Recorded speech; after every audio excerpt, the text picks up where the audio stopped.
Trollord Games. Join the fray.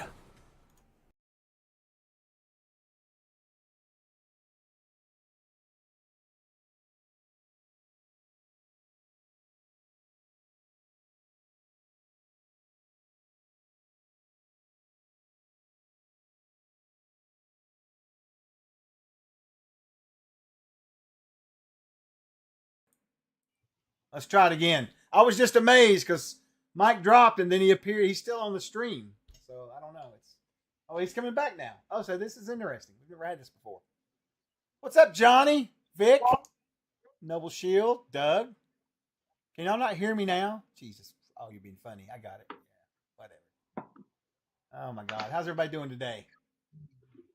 What's up, David? Is the sound working okay now? Right? Okay, yeah, David said yeah. All right, good deal. Too much going on today. Too many problems around this place. Let me switch over here. Chuck, I mean, so many problems that I'm not even going to mess with you this I morning. know. And say I'm that excited I can't about hear seeing you on point role play today. Wait to see that. I mean, we just battled some pirates on Rob's stream, Phantom NJ. I know. It was and good. I was killing it. I was killing it.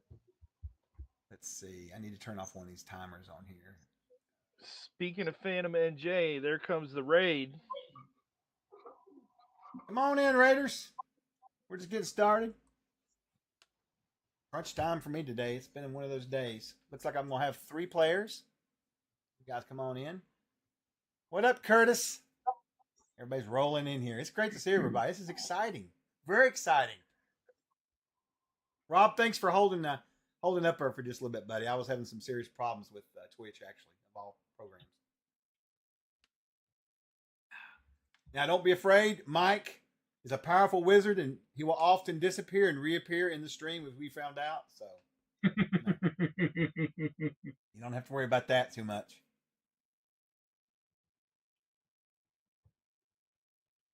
I'm so sorry, Brungal.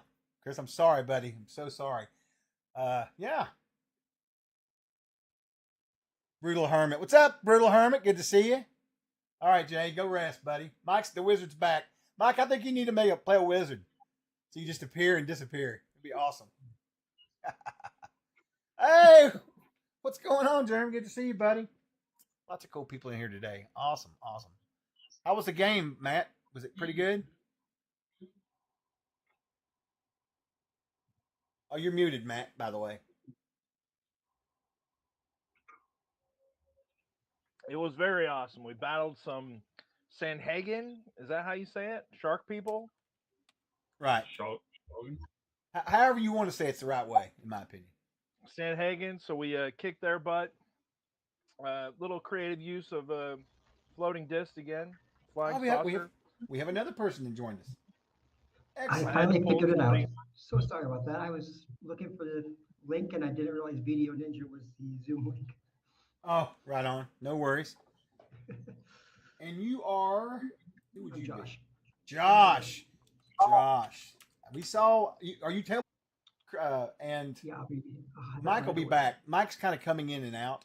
So, his internet's torturing him today, I believe. I've got to close some windows, that's all. Nah, you're good. No, I don't have a wrong button. Not me. I don't wrong button like some people. I felt like the stream just went. I felt like the stream just went off and then turned immediately back on. Rob, I don't think you're crazy. All right, so we'll start with Andy first. Andy, he's playing Roland as a 3rd level fighter, right, Andy? Correct. Okay, he's playing, and that's Andy right there to the top. Then over to the right of Andy, we've got Matt. Matt, you're playing a 3rd level rogue, right? Now, both of them are human. How's it going, everybody? Do I get to do an introduction here, or are you introducing me? Take as long as you want. All right. What's going on, everybody? My name is Matt, also known as Grape Ape. You may have just seen me rock Phantom NJ, doing double duty, pulling on Chuck's TLG stream. I am going to be playing a 3rd level rogue named Visalis. Very sneaky. Expect a lot of hiding and backstabbing. And invincibility. I mean, I've played in Chuck's game before. I'm not even sure he's ever even hit me, to be fair. But I'm excited to see what happens. Right on. Excited too. And Mike, you are playing a third level fighter, right, Dwarf? We have lost your sound again, unfortunately. I hear him. Y'all hear I him? hear him. You can't hear him? I cannot Yeah, hear I him. can hear him. He's not. Is he coming across on stream? Yeah, I don't know. I'm not listening to the stream. Mike, say something else. He left. Well, I guess that does leave me, huh? All right, I will play an elf here. So it looks like you have a lot of humans, you have some half elves. So let's go ahead and go for the elf fighter. So we're gonna have 3 fighters in a row. You got a fighter and a rogue so far? We've got 2 fighters in a rogue so far. Yeah. Let me do a cleric. Oh, that then. doesn't matter. I'll We'll take do off three. my Yeah, cleric you and don't I'll need do- a I'll do cleric. Come on, You don't need a Josh. cleric. Why would you need a cleric? Come on. All right, fine. Human cleric, and we're going to be level 3. Is that correct? You'll be 5th since you're a spellcaster. Oh, heck yeah. And I just need a name for him. On what race? Oh, I would be, it looks like it's a human, so I Human would be an centric elf, but party. it looks like it's a human, and my name will be Gonzar. Gonzar? Gonzar. Gonzar. I like it. Human Gonzar. There we go. They said they can't hear Josh either, Chuck. I'm hearing Josh just fine. Well, on the stream, on the Twitch stream, they weren't hearing Josh or Mike. Gosh, they're so lucky. How about now? All right. How about now, Am I though? back? I hear you fine. Yeah, they can hear everybody. Okay. Just remember. Okay. All right, let me get over here. Someone just asked a good question. My girl wishes she could hear me sometimes, I'm sure. The question was: do boon coins have to be used right away when given? Yeah, I'll talk about that in just a second. Absolutely. Let me fix something here Okay. real quick. And 90 Man says we can hear everyone now. Oh, wow. I just got screwed by cursor. Seriously?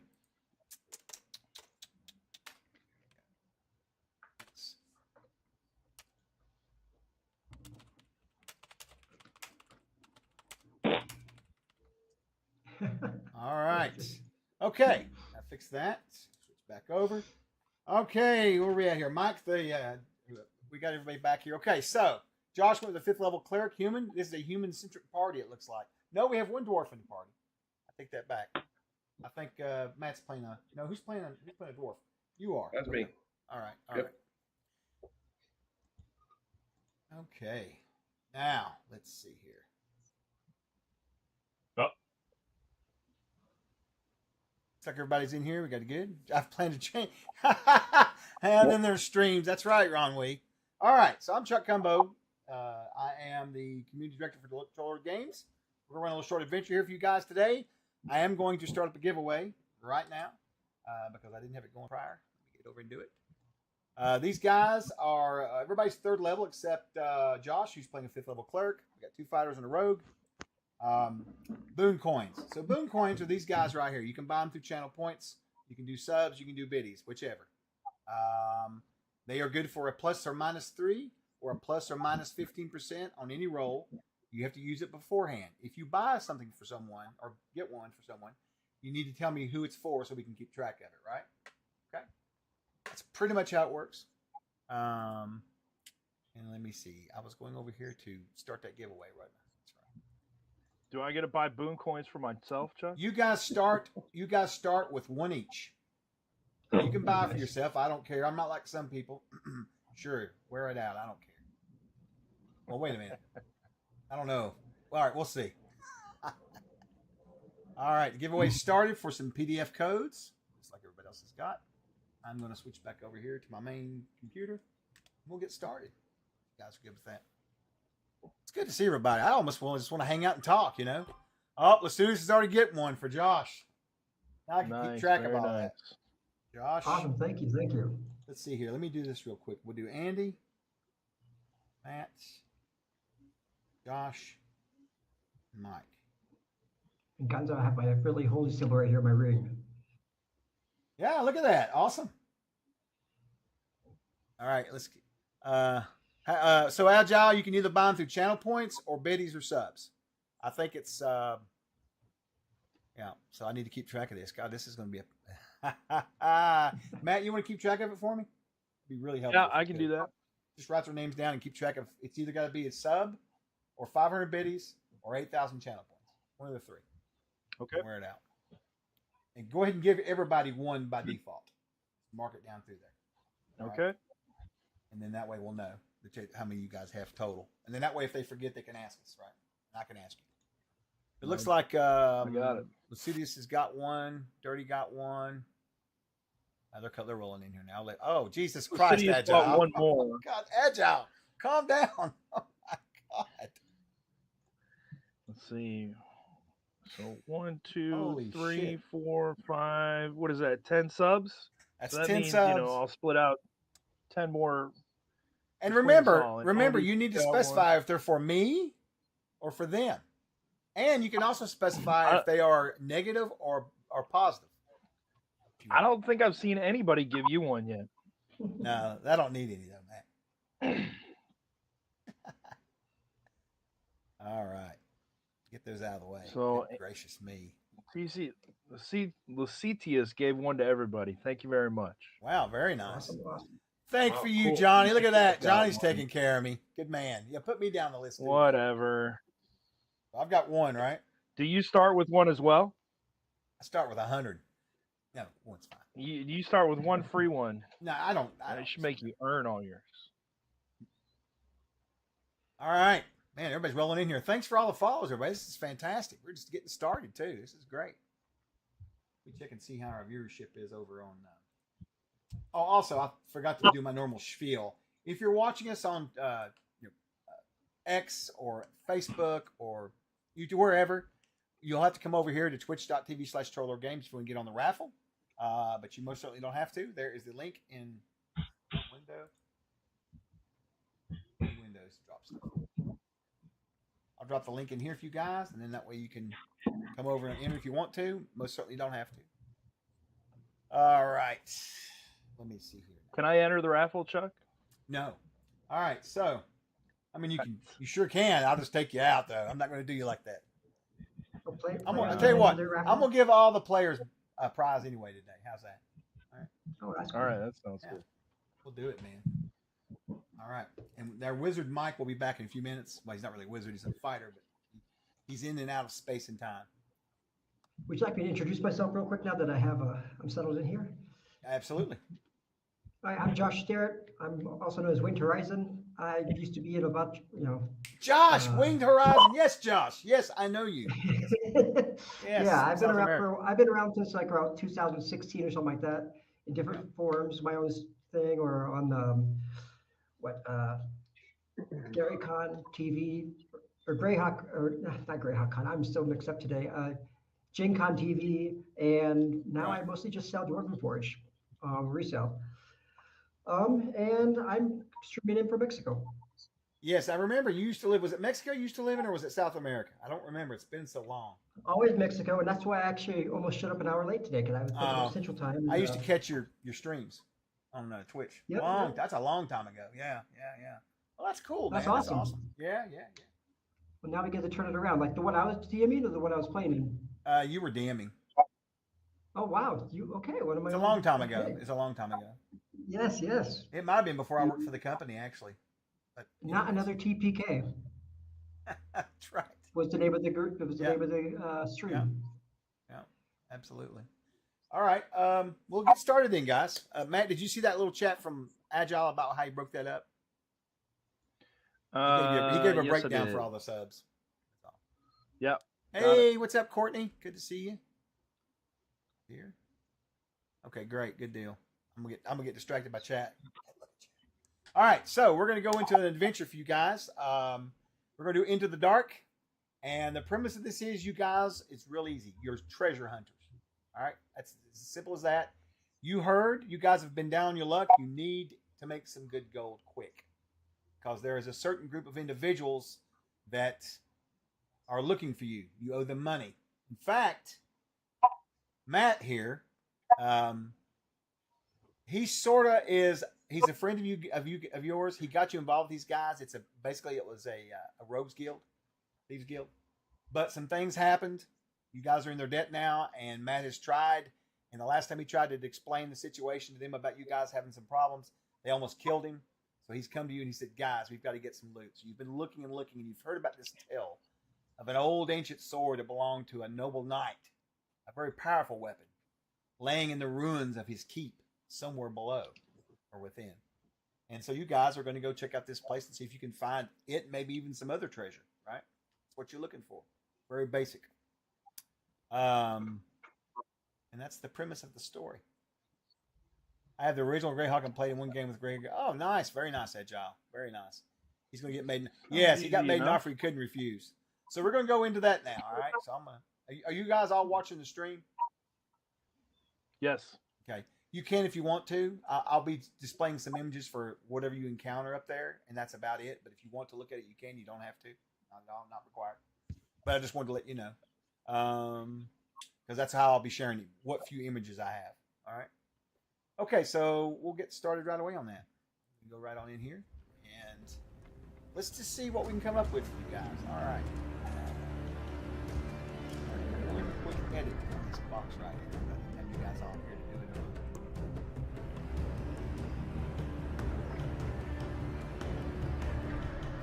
A bit bigger for everybody to see, guys.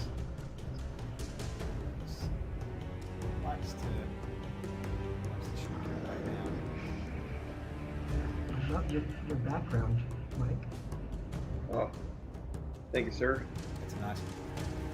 I was checking it out earlier. It's pretty cool. All right. And thanks, Winter. I appreciate that. I will apologize if I miss anybody's chats or questions in the chat. I am a little bit overwhelmed. The chat's going wild today, so that's good. We have, before we get started, I'll check. We're at 96 viewers already across the platform. Very nice. Fight music. We need some. Wait, have I still got... You still got Mike? Oh, he's frozen. He'll I'm doing points for Chuck, and it's for good. Right on. Man, when Curry, come on now. Chuck doesn't need any more. I do. Okay, so Thanks a lot, Matt, for getting us into this trouble. you guys have traveled to this keep out in the wilderness. It is a ruined keep, but it is still in some shape. It's still got its shape to it, as you can see on the screen there. But it is obviously very, very, very much overgrown. Doesn't look like it wants to live here in centuries. You know? You guys arrive there in the evening. When you get there, you're just standing outside looking up at the keep. It's got a large double doors, wooden doors on it that are actually half. There's one door there and one hanging off its hinges, as if it must have encountered some sort of damage at some time in its long past. Nothing seems to have bothered the place. Now, I will be honest with you, there is a rumor going around that this place is haunted, so people have left it out of fear, right? Running any kind of undead or creatures of the night.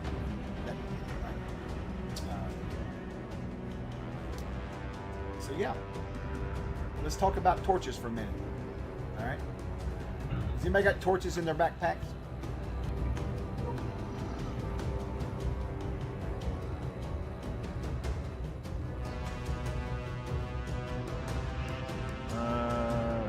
Yep. The music. They said there's music playing. I mean, I got my steel flask. How could you not give me any torches? I have no torches. There should be no music playing, guys. This is interesting. I do have flint and steel.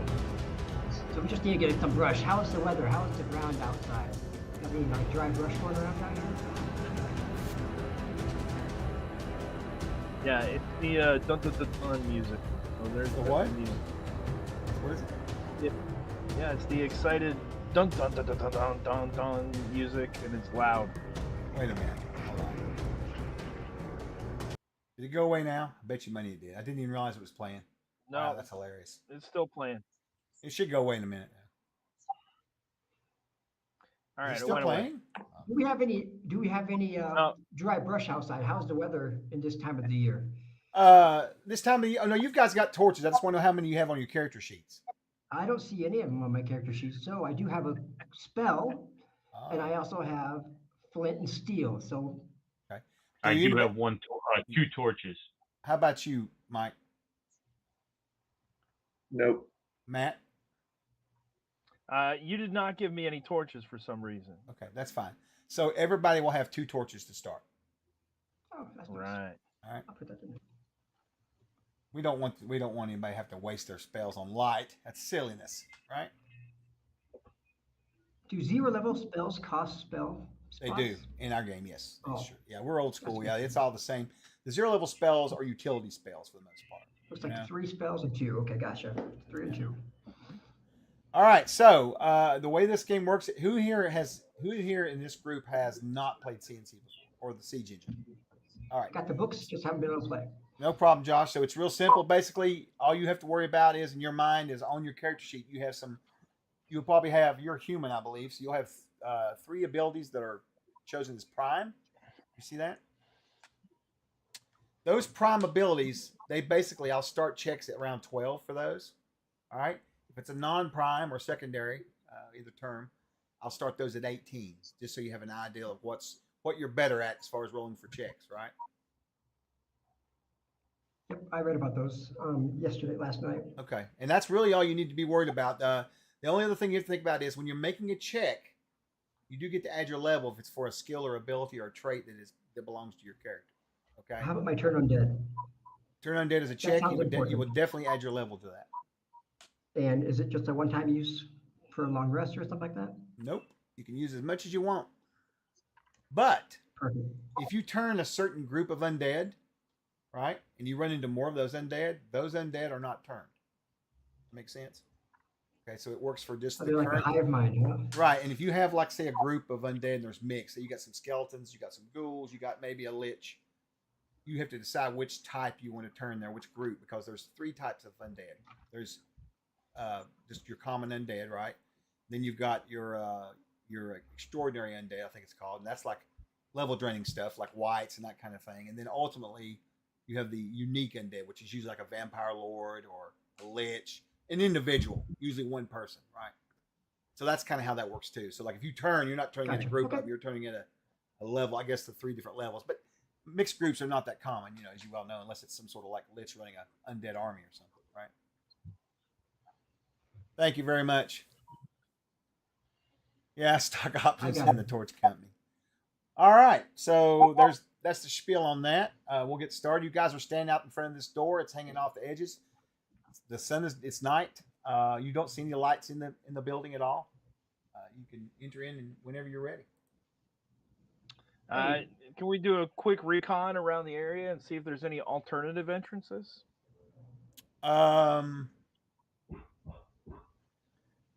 Be silly I'll to go in the front door.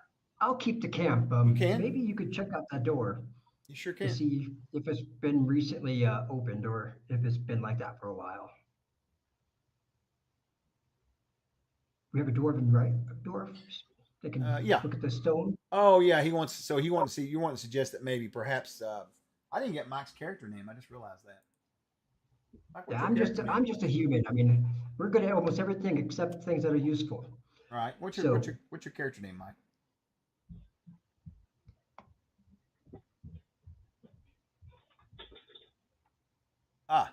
Oh, he's in chat. Right on, dude.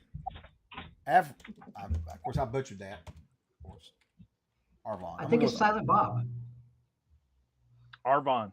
Okay, so he'll reach over. So you're asking if Arvon can check it. So Arvon, if you want to check the stonework around there, give me a stonecraft roll.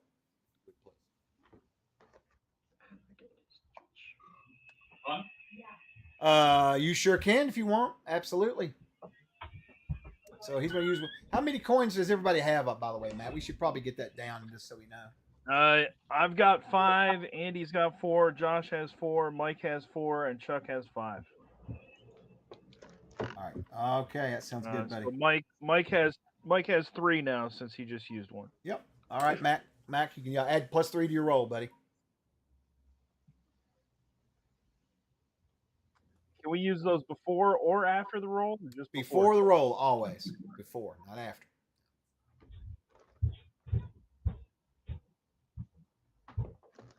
Hopefully he rolls something good, decent.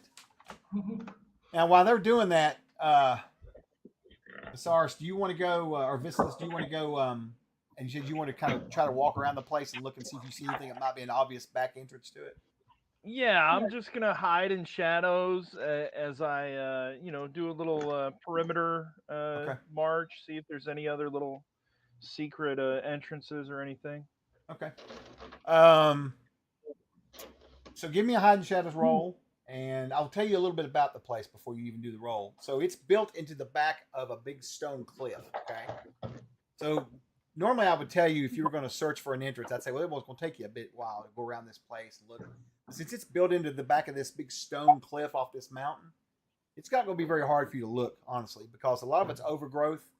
So what did you get for your move silently roll? Or hide and shadows roll? I think I used all my good rolls on Rob's stream because I only got a 13 on this one. 13, okay. Okay, all right. So you'll run off looking for that. You're going to go check both sides of it, right? Arvon, what did you get for a roll for your stonecraft? 13. All right, 13. So he looks around a little bit, and Arvon will come up over to the group of the other two guys standing there, and he'll say, well, looks like this place has been untouched for a long time. The stone is covered in a thick, thick layer of dust. And, again, like you guys were told, there's a lot of rumors around this place being dangerous. But the ideal of finding a powerful sword that you could sell for a lot of money, right? Gonzar, perhaps you should enter first. Yeah, that is why you roped me into this, isn't it? There's an unholy presence. Surely you'd be able to dispel it with your god.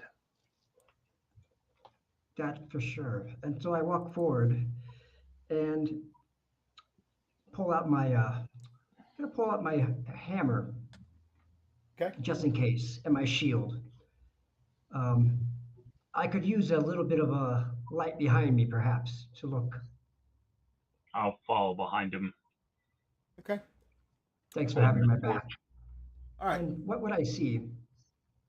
So you go up to the door. Now this door's hanging off its hinges. Are you going to try to squeeze in underneath it, or are you just going to go ahead and pull it off, or what do you want to do as far as how it's hanging there? What do we see, Chuck? Give me just a second. You dropped, Matt. Let me get you. I dropped? Yeah. How did that happen? I don't know. No idea, but Twitch I'll is tell you what I'm going to making me so do, upset. just so we don't have. Twitch a will bunch not of let me on. Sorry, folks. We love technology, don't we? Yes, we do. Let me go ahead and grab y'all's names, and that way I can slap them back in there if anybody drops. Because I meant to do that earlier, and I didn't, and now Matt's dropped, and I don't have any stuff. So Okay, I am now in the chat. Hopefully, I don't start dropping. it happens. I don't think too much about it. Internet's. I think I have a theory that the internet is dying. I know that sounds negative or whatever, but I just feel like it's so much used. It's got to be wearing out, or something weird's going on, right? As we enter in the hallway, Arvon would like to use deep vision to see if they can sense any other exits or passages. Yep. How do you spell your name again on your character, Matt? Visalis. You Thank you. deleted me. That's what it was. It's not delete you. You were already feeling vindictive Actually, and you deleted me. You know what's really weird? Is that wow, everybody's dropping off my. What is going on with it? Is it my internet? Maybe my internet's crapping out. That's nuts. I haven't dropped yet. Andy just dropped. I mean, not True, Andy hasn't dropped yet. Josh just dropped. Oh Yeah. yeah, I see everybody dropping on the stream. That's what I'm saying. There's something weird going on here. Technology interfering, but the internet is dying off, right? If Josh pops back in normal, like he's rejoining. Oh. Interesting. I can't read. I can't put your name back up there, Matt. You'll have to rejoin again. All right, you want me to? I'm gonna exit out and then come back in. Mm-hmm. You'll be fine. Anyways, while they're doing all that, hey, have fun, Brungal. Good to see you, buddy. He's not gonna burn anything. The whole dungeon's fireproof. Made sure of it. Yeah, this is interesting. It could be my internet. I don't know.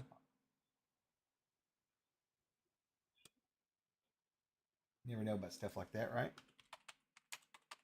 It just derailed our game for a second, though. So I'm not happy about Oh, there we go. Yeah, that dungeon got really quiet. it. Ah, he's back again. Josh is No, everybody else was gone. back. I bet. Now Matt's back, and it actually picked up his name automatically. Okay, cool. That worked out well. All right. Well, we'll get back to what we were doing, and now looks like Mike's back. Excellent. So I didn't have to check. Good deal. Touch me.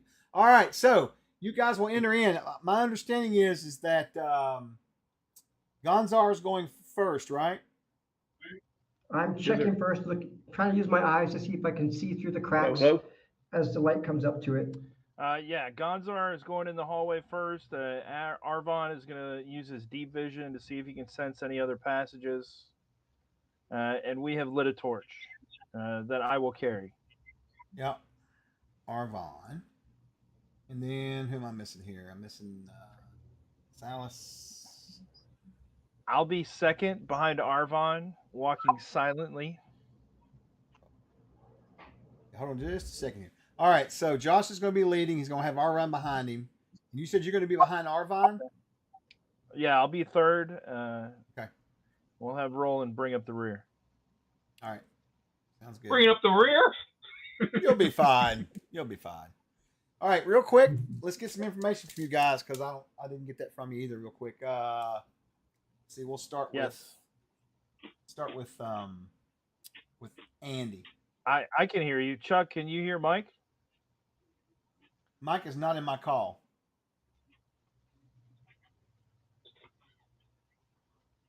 He is back. Andy, Matt's next. Matt or Andy, what is your armor class? 17. What is your hit points? 25. What? What are your primes? Strength, dex, and calm. All right.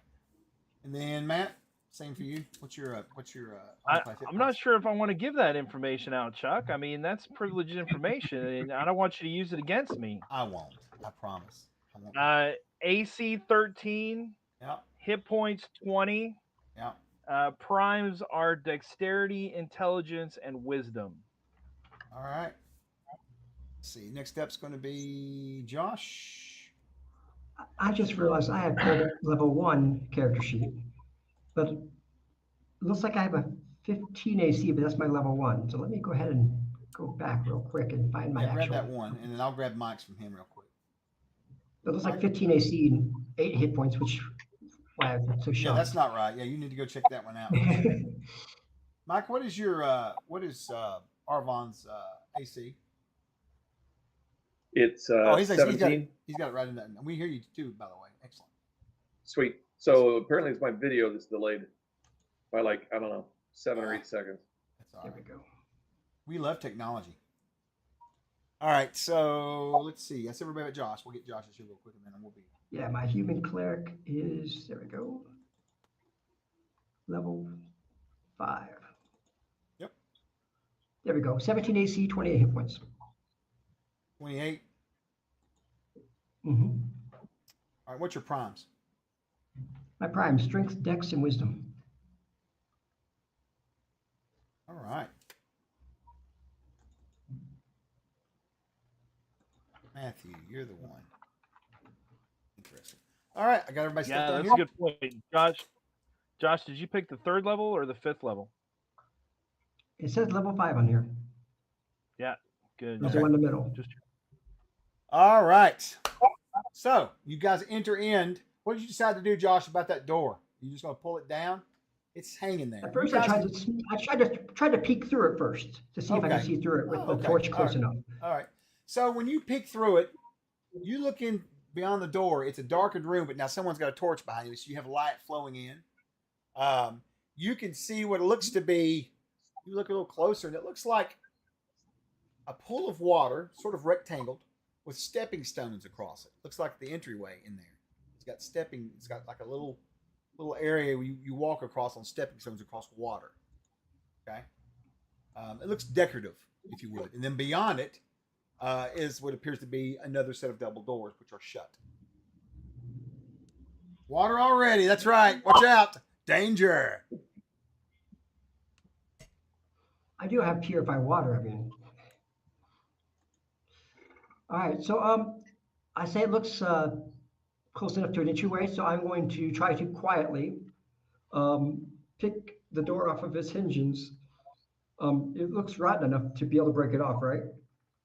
Oh yeah. You figure if you touch it, it'll fall. I'm going to try to hold it and make sure it doesn't crash, and maybe ask. I'll help out with that. Yeah. Yeah, ask my backup here my back Okay. end here to be able to help me pull that heavy door and put it down softly. Sounds good. You Might guys be able to use this as a door or as a boat. Who knows? You never know. So you grab it, you guys pull it out, and you set it down on the ground next to you here. You've got this big opening on one side, the door shut on the left. You got you're looking into the torch behind you. And like I said, this room looks like it's like a decorative welcome, like something pleasant you would see, right? With little stepping stones going across it, and then the door at the very end. There are no torches lit in here, of course, so it's very dark. 17. All right. So we see a pool and some steps going up or going down. Did you Nope. say? It looks like what it looks like is a little garden. This whole area here is like a little garden water thing with stepping stones through it. Okay. Going It's across. all There's a few. Looks like there might have. Whenever this place was alive and people were living here and all that, it probably had some little water plants in it and stuff. And it's very nice looking. Probably at one time it was beautiful, right? I'm gonna drop a rope in the water, test the depth, and see if it's acidic. Okay, so now right now at this point, Josh is standing outside looking in. No one has entered the room. Okay. I'll go ahead and say, okay, hand me the rope, and I'm going to pull out, do we know break about apart a how big the ration. room is? The room That's a good looks to be about. It's a rectangle room. Looks roughly probably, I'd say about 30 feet or 40 feet, about 40-foot length, going straight rectangle. The water fills up the whole area, except there is a small wall of brick going around it, but probably about 3 or 4 inches. A little rim all the way around the room, and looks like at some point in time by looking, it looks like maybe they had little areas where they could put like plants or something in there to decorate it, but those are all long gone. But so the majority of this 40-foot long room is covered in water with stepping stones. I'm going to break off a ration, one of my rations here. We have a few of them, and I'll say, oh, here, I'll use the rope as well. I'm going to toss a ration into the pool, like a piece of it, to use it as a kind of like fish bait to see if there's what kind of living things might be in this thing. So you're going to step into the room to where you can look down at the water with the light behind you. Is that what you're trying to do? Yeah, I mean, No one's actually said they're going in the room yet, so I wasn't sure. I mean, I'm sure it'll be I fine. didn't think about asking the rope to check for traps, but Okay. if I'm able to just toss in that ration from where I was at the doorway. You can, but you can't make out what's in the water unless you get up close to look down in there because it's ahead of you. You know what I'm saying? There's a little bit of room. Well, I want to see just something big. I don't care if it's. Oh, I got you. Right. Hey, Savage. Yeah, you throw it over there and it plops in the water and nothing seems to pop up out of the water or anything, right? Nope. Oh, Right, well, hush, Nick. It looks safe for you guys. What's that? And Oh, yeah. then using my great wisdom, I'm going to use my. Can I search real quick for the doorway to see if it looks like it's been trapped, I suppose? You can. Here, let me do that. You want?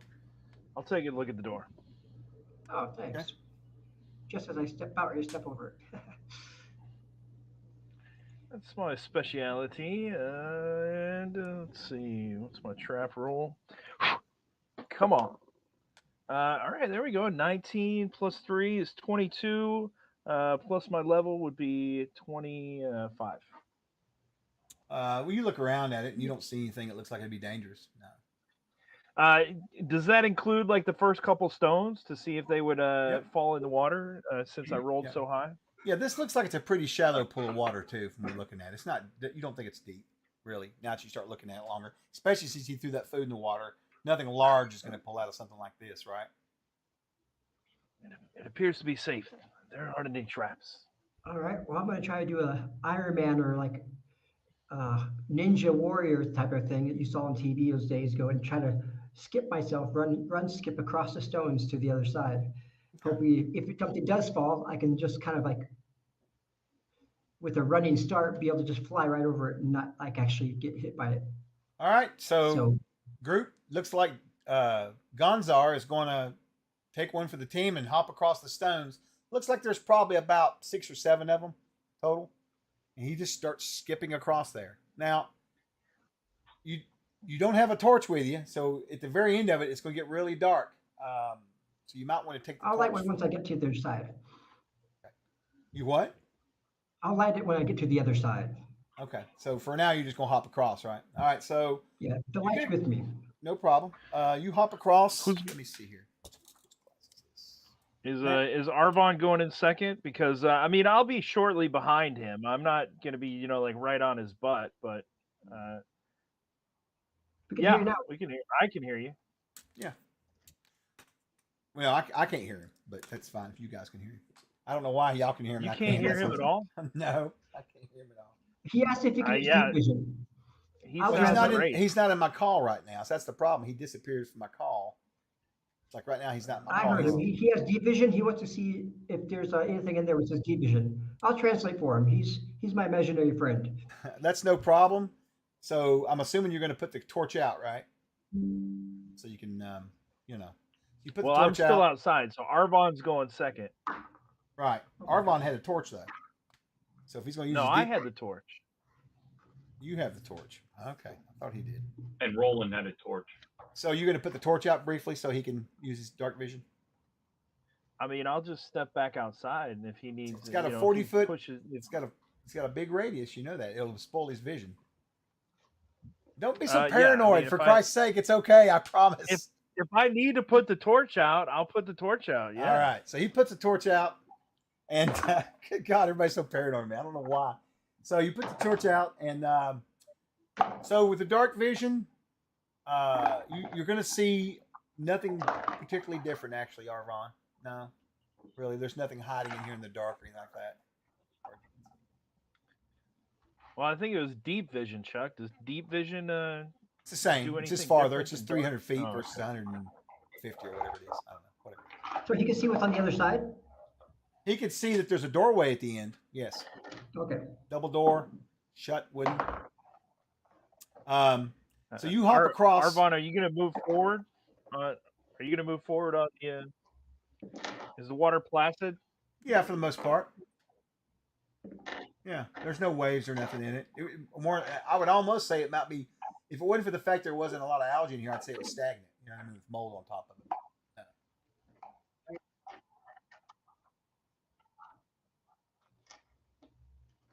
How smart am I? Do the stepping stones look slick or mossy? Gonza already went across like. Yeah, 6 they're of not. them. They're not dangerous. No, they're not dangerous. This room's very safe. I promise it is. I promise. I don't know how I get this Chuck, reputation. what happens if you reload the ninja? Will that reset us all, or will you hear Mike then? Oh, I don't know. I can try it and see. You guys up for some chaos? Yeah, let's see what happens. All right. So I'm going to reset the Vengeance Ninja. Let's see what happens. I'm going to refresh it. Here we go. Let's ride.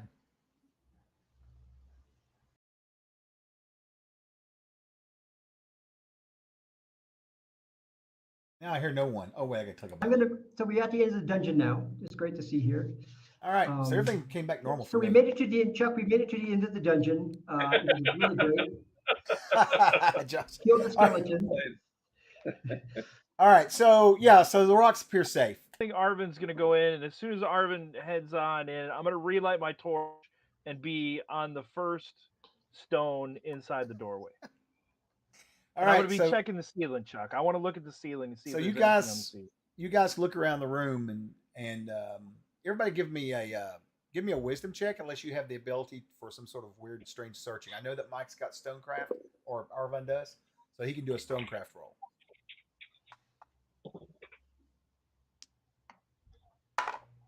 Okay. What'd you get, Roland? 12. 17 Salas? for those that can hear. I got a 16 prime. My hand crossbow is at the ready. Okay. And Gonzar? 19 plus 3, so 21. Okay. And then Arvon. Arvon got a Se- 17. 17. Yep. Real quick, Gonzar, you rolled a natural 19. 19, yeah. You have a bonus for wisdom. Uh, I do have, that's my prime, yes. Mm-hmm.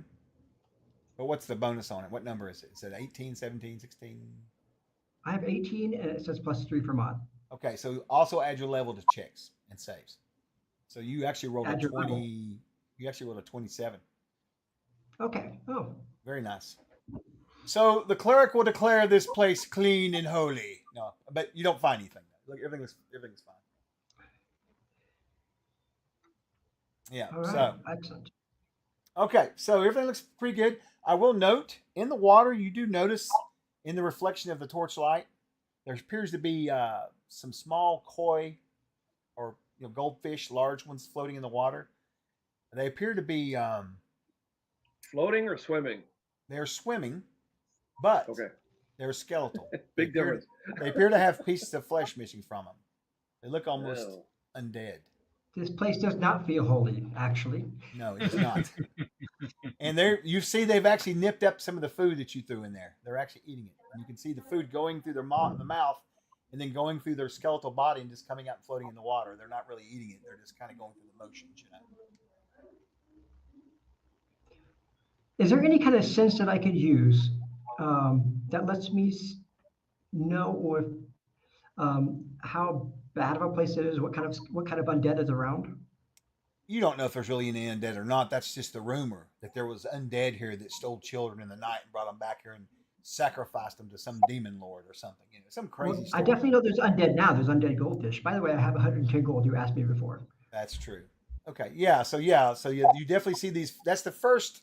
This is the first indication that you have that something's not right about this place. Absolutely. I'm going to try to purify this pool with the turn undead on those fish to take them out of their misery. Okay. All right. Right on. Give me a check, and then once you give me the check, if you succeed, I'll have you role play it. I rolled an 18. Okay. Give me role play what you do exactly. It's a 1d12, right? Hmm. It's a 1d12. Yes, that'll tell you how many you affect. Absolutely. 12. And then you'll add your charisma bonus to that. No charisma bonus. Just Fine. the charisma bonus, would that be a score or to be a mod? Yes. You do what? The charisma bonus, is that the mod or is it a score? Well, the bonus will be off to the right. The score will be on the left. Gotcha. It'd be a mod. It'd be the mod. Okay, the so mod. yeah, just 12. Okay. All right. So, role play what you do for me? How do you do? So after everybody gets across, I say, these fish have been long past their prime. Uh-huh. It's time to let them rest in these fetid waters. And I take my sword, touch it to the ring, and then put the sword into the water to let the light go across the water surface and into the water to touch the various living or unliving creatures. Mm-hmm. Okay. And what do you say out loud? Sanctimonious palimus quatamas solmeo. And there will be a great glowing within the pool of water. And you will see now it is covered with some floating dead fish that have been put out of their misery. So their carcasses are sort of what can float will float, the rest will sink to the bottom of the pool.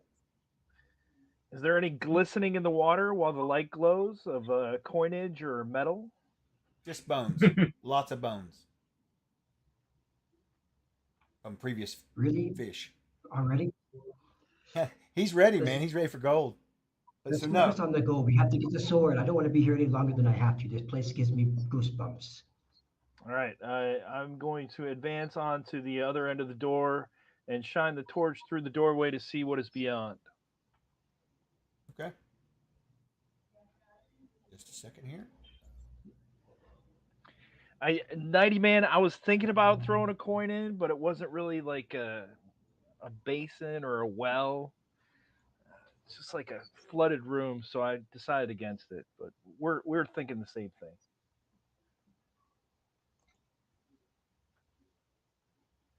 All right, so you go up to the door. Did you say you wanted to open it and stick a torch in and see what you could see?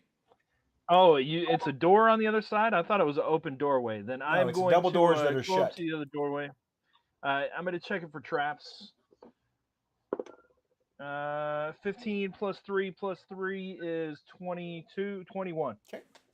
You look around, and it doesn't look like there's any traps much. Not really. What? It's locked with that. I'm going to try to open it. Okay. When you check it, you can tell that it is unlocked.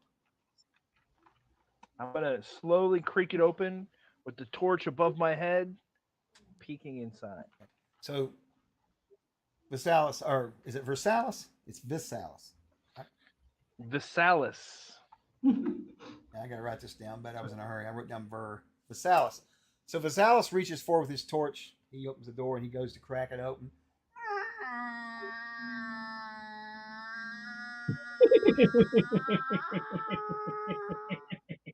He leans in and looks around.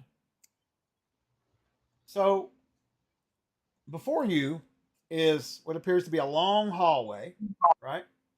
At the far end, it looks like there might be a dais. With what looks to be, I don't want to say like a real fancy throne, but a stone-looking throne.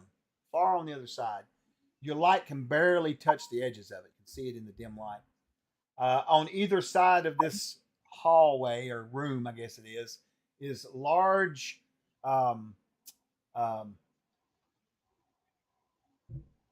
My brain is telling me pamphlets, and it's not pamphlets. It's tarps, not tarps. Obelisk?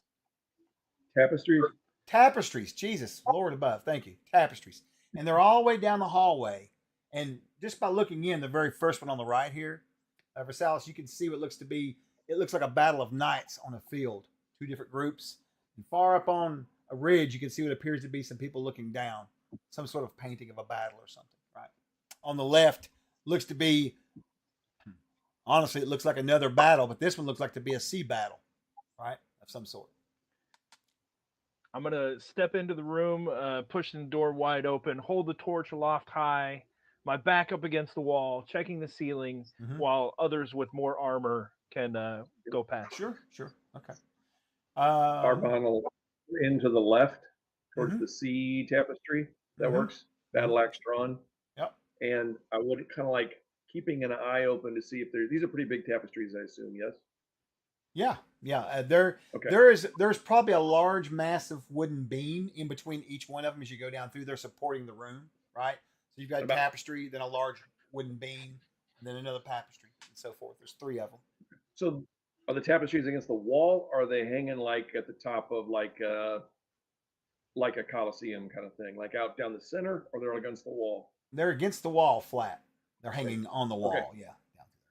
And you'll notice by this, as you step into the left, Visalis has still got the torch, right? But in the torchlight, which goes for, strong torchlights for 20 foot, the next one on your left there, it looks like it is a group, like a small group of warriors up in some mountains. And you see a man wearing armor, and he's standing away from them, and he's got a scroll out looking at it, like he's looking at something and looking up into the mountains. It almost looks like as if there's a group of them that are exploring or something, right? That kind of thing. He'll be back in just a moment, folks. While he's doing that, though, Matt, your character Visalis glanced up at the ceiling. You're looking around. You don't see anything out of the ordinary, strange or anything. There's no vampires hiding up in the corners, nothing like that. Looks pretty straight up. All right, As we continue, Chuck, if I see any torches in the wall sconces, I will be collecting those. Yeah, so far you've not seen a single torch anywhere, or sconces for that matter, All right.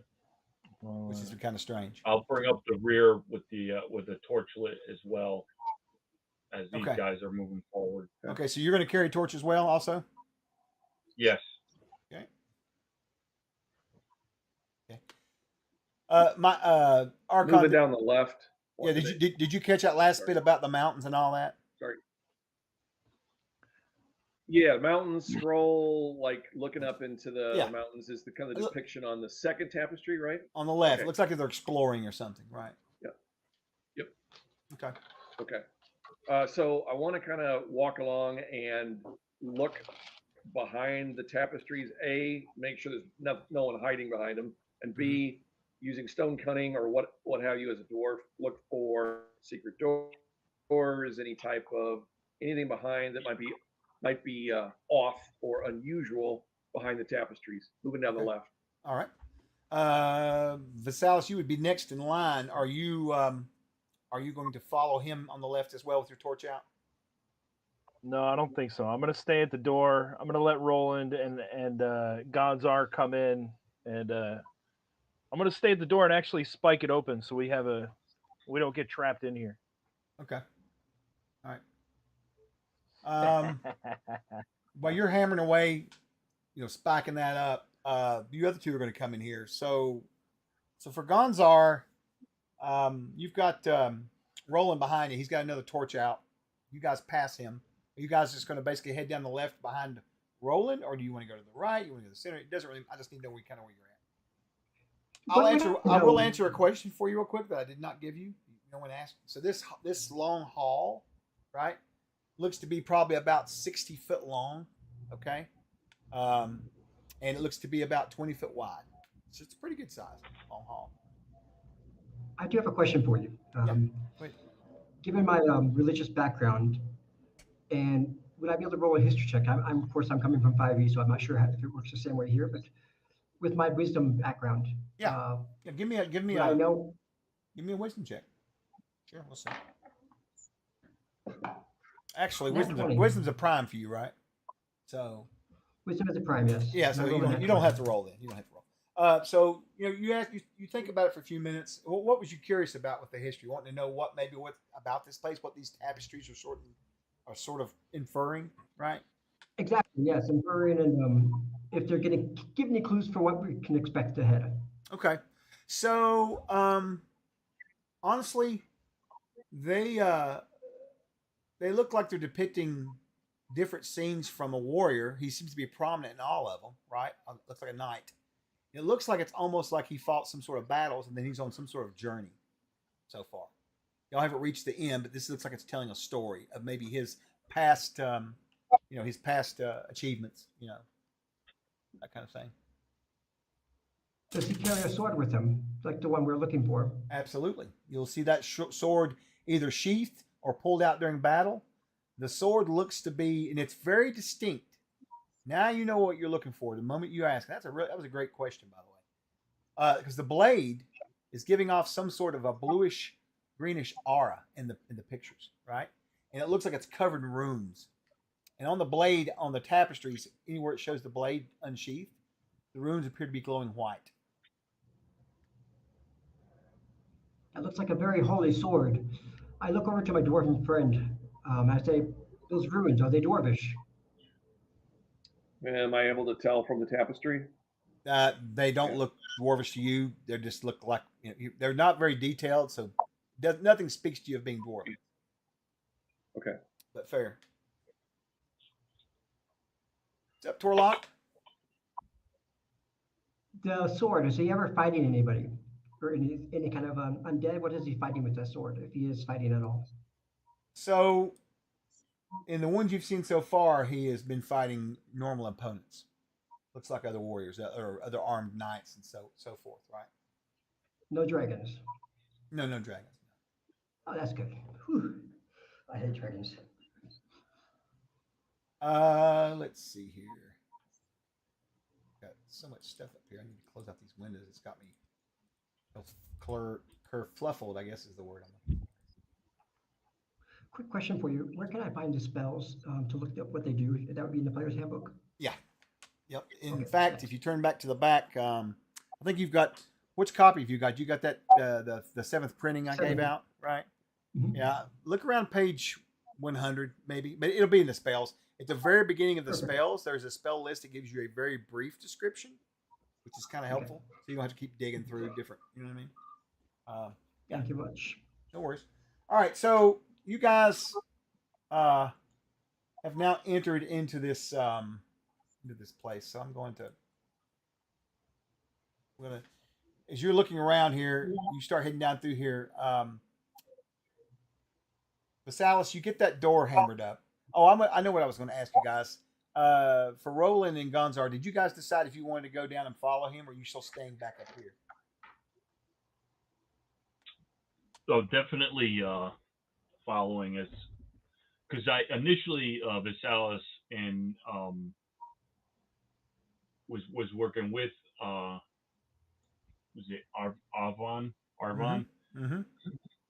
But then I know he said he wanted to stay back and hammer the door. So then Right. I'll definitely move down the hallway so that Mm-hmm. Arvon's not alone. Okay. All right. And I guess Gonzar's going to go with you because he's kind of observing. Now, like I said, this is a 20-foot wide room, so torchlight's going to light up most of this room, at least even dim light for 40 of the 60 feet, right? So you have a battle on land on the first tapestry, a battle on the sea on the second tapestry. Going to the next set, you have a battle on the right, or not a battle on the right. I'm sorry, you have on the left. You have him exploring some mountains, correct? On the right, it looks as if they are in a library, and the library is in disarray, right? You see knights standing around, they're tearing down books. You see this fellow closer now. He's wearing what looks to be full plate, very decorative. The sword is sheathed. He is going through a bunch of different scrolls. He has a man standing next to him wearing robes. The robes look to be sort of a black, scarlet looking color. You don't see his face. He's got a cowl hanging down, but he's kind of looking at some sort of scroll that's spread out on the table with the warrior. And they're kind of looking down at it as if they are looking for something. So, assuming that details in the tapestry are still kind of, being stitched and whatnot, hard to make out. Are there any sigils, emblems? Would we know if this is? I don't know. There's nothing on the armament, the Or book black scarlet jumps out. robes that symbolize something. There is one thing that you will see common. That's a great question. You'll see one thing that's common. This was on the banners in the fighting, and now that you've asked, you start looking a little closer. You will see this emblem on a few of, like on the robe, or on the not on the robe, on the fellow wearing the armor. You won't see it, and you won't see it on the guy's robe. But some of the other warriors with them in the pictures will have either banners or they'll have them on their armor somewhere displayed. Some sort of an iconic looking badge. The badge looks like to be a skull. The skull is on a black field. It's white, and it's got red pinpoints. All right. Above the skull, right, is some sort of a symbol that you do not recognize, but is part of the whole piece, if you will, right? Would I Can recognize we? that? Yeah. Can we history or knowledge that out some way? Would we know?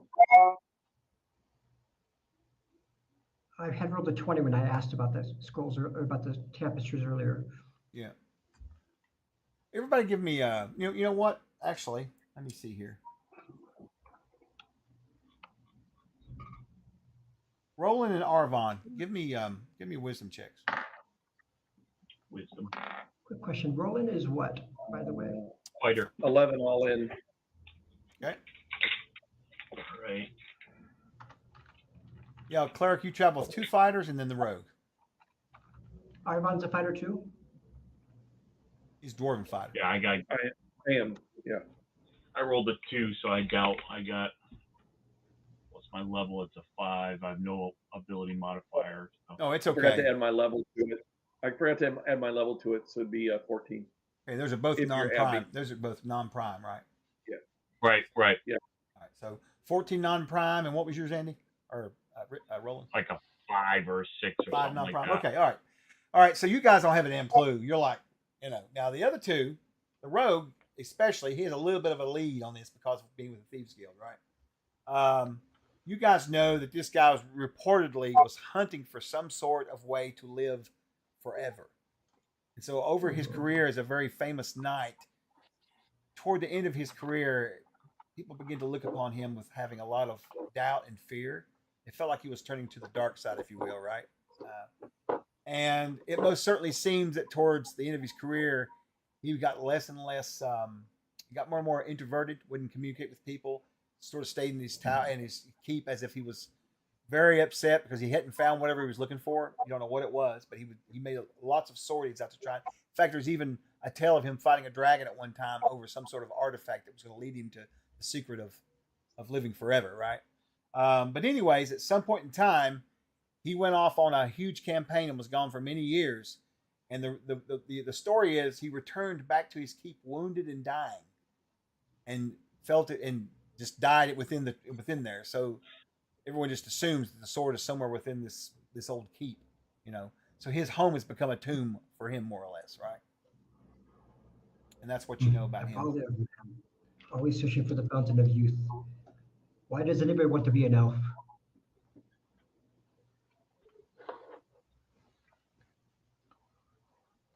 So you've opened the door. You guys have came in here. You've headed down through there. Arvon, as you get toward the end of this now that you have Roland with you, the torch behind you closer, you can make out the back of the wall back there. So the far end of this room, there is a dais with looks like a stone throne on it. Above it is a hideous looking creature. Looks like it kind of scares you for a second, but you realize it's part of the stonework. It looks like it's a big fearsome looking. I don't want to use the term gargoyle because it's not really a gargoyle, but it looks kind of like a gargoyle, but it's got like a large head with fangs and wings, and it's kind of coming out over the throne. You can imagine if someone was standing before the Lord here at this keep, they would probably be terrified, right? This thing just staring down at them. Clearly, he put a lot of time and money into having it put in here for that very purpose, because you can only, you can just tell by the way the room is laid out that it just goes straight down to this chair, to this throne, and there's this thing hanging over top of the throne. So he probably looked pretty fearsome, taking visitors there, right? Hey, Anna.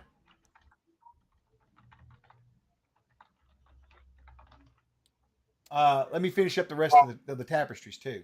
So the third tapestry on the left was them in the mountains, correct? Looking for as a scroll. On the right hand side was a picture of them in a library or some sort of place with bookshelves being torn apart, and they're going through stuff, looking at a particular scroll on a table. On the right, the third and final tapestry on the right hand side, okay, it has this knight, and it looks as if he is going through what appears to be a large cavern. They've got a torch out, it's lit up, and they've got these creatures flying down at them, right? They look like large bats, right? But they're humanoid. Some of them appears to have weapons in their hands, like axes and swords. And some of his men are firing bows in the picture. He's got his sword out, it's glowing, and he's charging forward into this fray on this scene, right? The last tapestry on the left appears to be a giant cavernous room with a lake. Out on this lake appears to be a large stone-looking tower that's fallen into ruin, just like ruins. Standing upon what's left of its floor is this knight. He appears to be battling a massive-looking dragon. Looks to be sort of the color of black, but it's got some silver overtones to it, right? And he's battling this thing. There are dead bodies all around him, except for him, 3 of his retainers, and then the fellow in the robes, who apparently has got his hands up in the air as if he's casting some sort of spell. You can see glowing coming from around that fellow in the robes, right? Still cannot make out his face, by the way. It is a dark cowl. No features. Do the dead bodies look like his retainers and like cult robed figures, both, or looks like his retainers? Looks like that they've been torn in half by this draconic nightmare that's before them. You probably estimate a good 50 to 60 people dead in this room. They're just piled up everywhere. That dragon just went wholesale slaughter on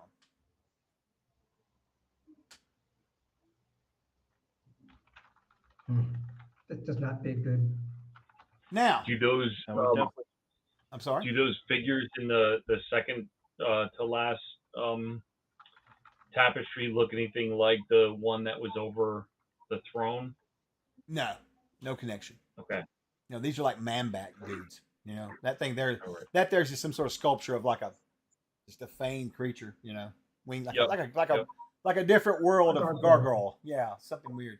But anyway, also, I will note this. Will you give me a stonecraft roll, Arvon, please? I can. Oh, natural one. Natural one. You don't find Oops. shit. No. Oops. Wait, well, you could use one of your boons to re-roll that, right, Chuck, or no? No. I thought it was like 15% or a +3. Right. Wasn't that what it was? Yeah, it's I not mean, going to help him a whole lot. Right. Yeah. That's okay. All right, though. all right. That's all right. All right. That's about all. I'll take halfling luck out of 5e if that works, but We're good. Okay, so you guys will end up heading down to the end of this throne sitting up here on this stone throne. Vasalis, you end up hammering and getting that door. Everything's good. The door's safe and open. You kind of turn around as they're staring at those tapestries, and you make your way down to them. You guys are all four kind of standing around in a semicircle facing this stone throne up here with that sculpture behind it.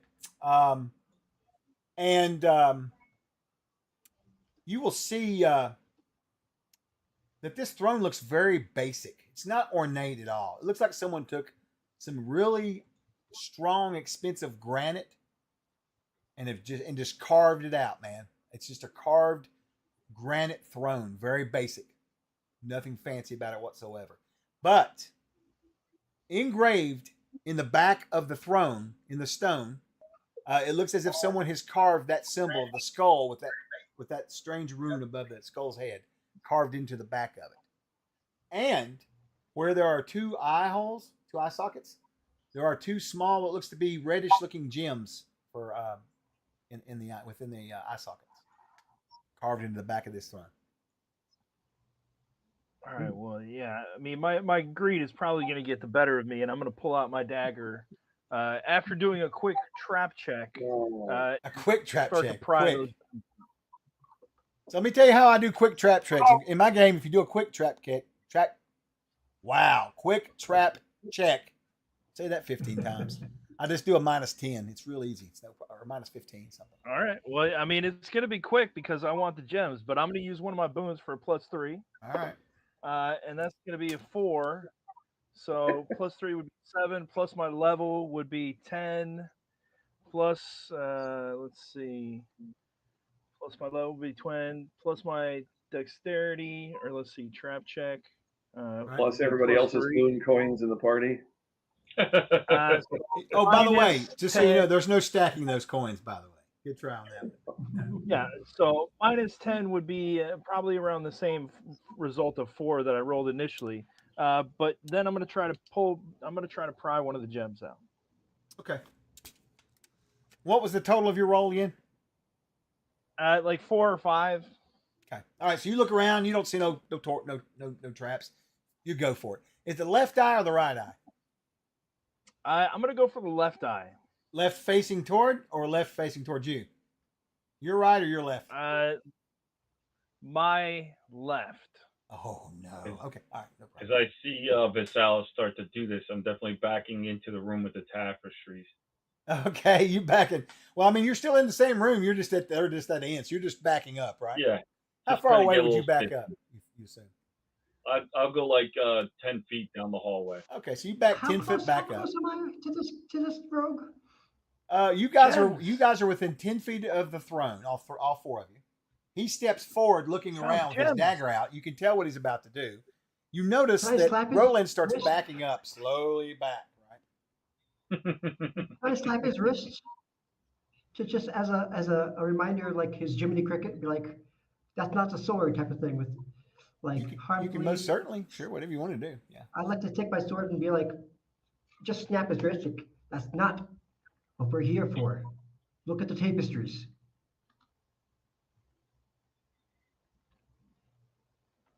I mean, he goes I for mean, it. If he wants to get it, he can. But like, I'm just gonna. I was already going for it. So I mean, what does that mean, Chuck? It means that you do can I get a ignore chance him to and stop, proceed or- on. You can, Yeah, exactly. you can ignore him if you want. Yeah, he kind of calls out, I guess. Hey, wait, you know.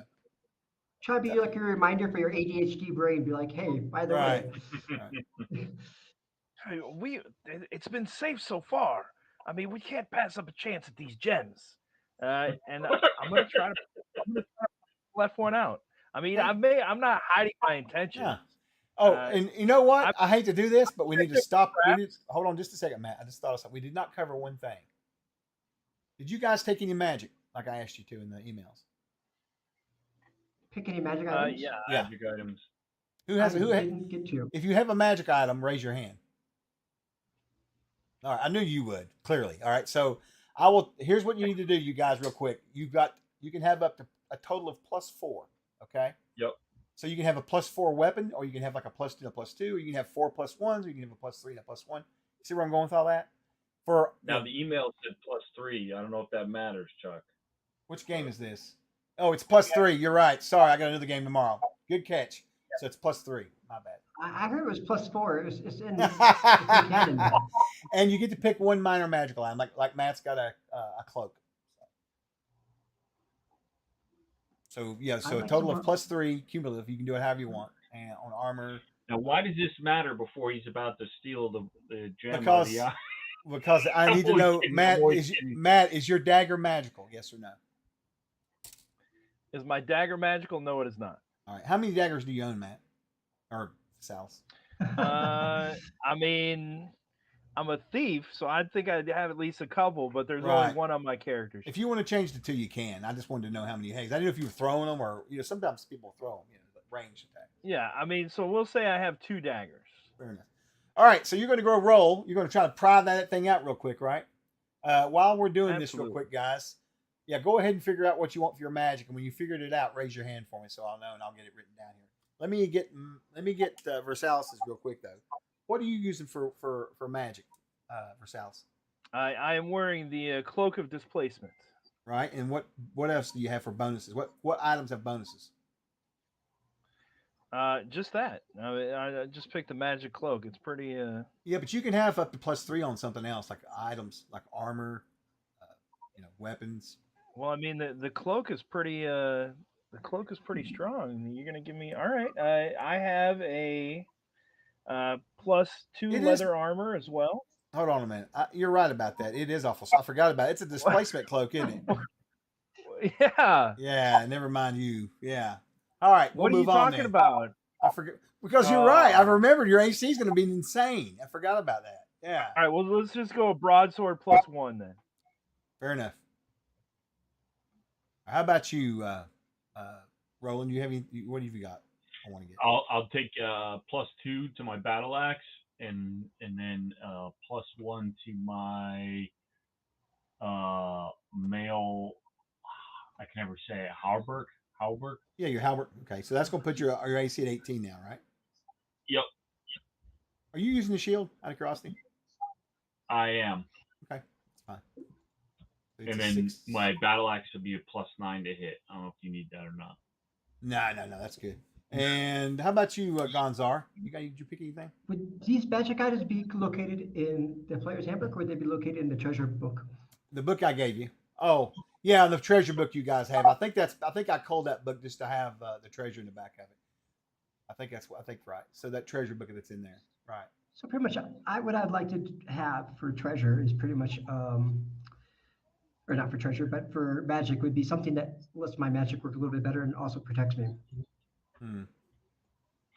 Well, I mean, my suggestion would You be. think of that does that? I don't know. I'm off the top of my head. It would be.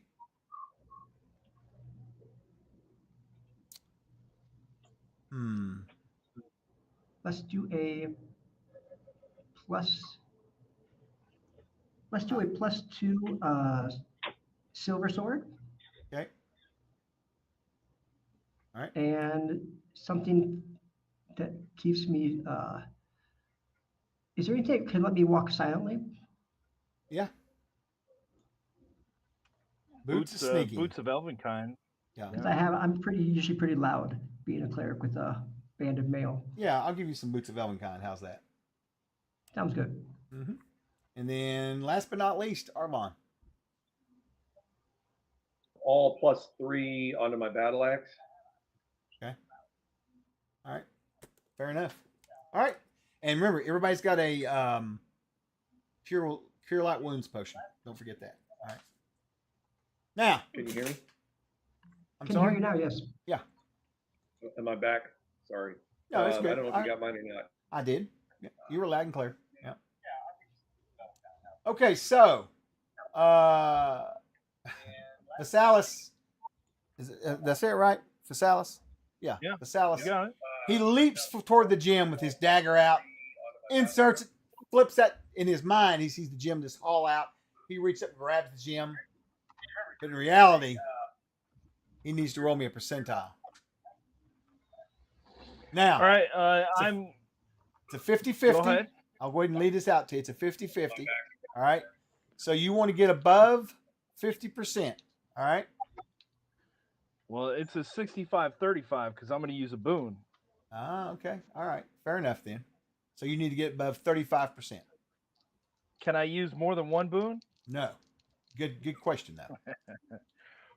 Floating All right. disc that carries more than usual.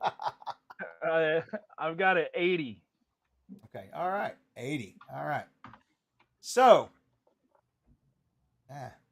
you reach out. You're able to get the gem out. It comes out, but the blade on your dagger snaps. Okay. See? Nothing happened. Look. We're rich. You're muted or something. I'm not sure.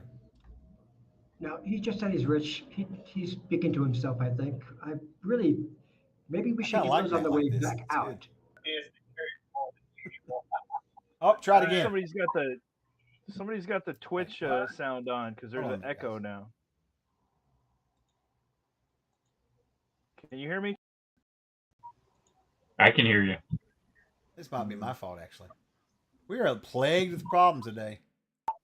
I mean, literally, I was just hearing you guys, and then I don't know what happened. My sound just went away. Matt, when you were not muted. Pretty sure you weren't. Everything's working now. I don't know. Right. Weird. Oh, All right, anyway, yeah, so it breaks. Okay. I will stick the hilt in my pouch and the broken blade and the gem in my pouch as well, looking quite satisfied. Natalis, you were lucky this time. As he puts this stuff up, guys. All right. Go ahead. What was you going to say? You had a question first. I interrupted you, Gonzo. I'm sorry. You had a question?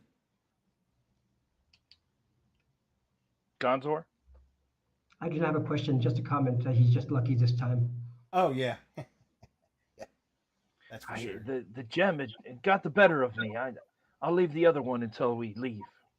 Good idea. And focus. We're here for the blade. Sorry. If all the stories say, perhaps a fountain of youth.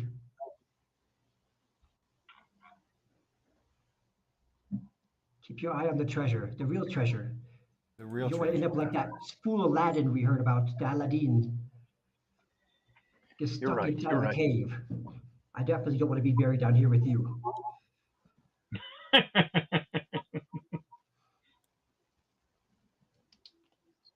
Let's move forward, shall we? Or is there any doorway? Or is it just a throne? So real quick, now that you've got your comment out of the way, I will say this much. Matt's character, Visalis, and when he turns to you guys, showing off his, what do you want to call that? Your winnings, I guess, your reward, whatever you want to call it. Right? My plunder. Your plunder. That's right. Your plunder. When he does that, you turn around, Matt, and you're like, and you see all three of your fellows they're like horrified that you did this, as far as you think.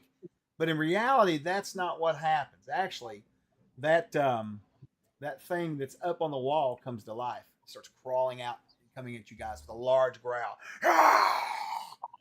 The dragon on the tapestry? No, the sculpture above the throne. Ah, A gargoyle. Yeah. Well, it's not a gargoyle, but it looks like a gargoyle for sure. But it's weird looking. Like it's got a big curved head. Anyway, this thing's going to attack. You guys are going to go into initiative. This is how I do initiative. I'm going to go around and ask everybody what they're doing real fast. I just require 4 answers, and that's it. non-combat, spell, ranged, or melee. If you're going to do some sort of a combat maneuver on the cheat sheet I put in the folder, then just along with saying melee or ranged or whatever, say I'm going to do a maneuver. Like I'm going to do a combat maneuver. Okay. Where are we positioned around this creature? It is coming down the wall in front of you. You guys are sort of in an arc.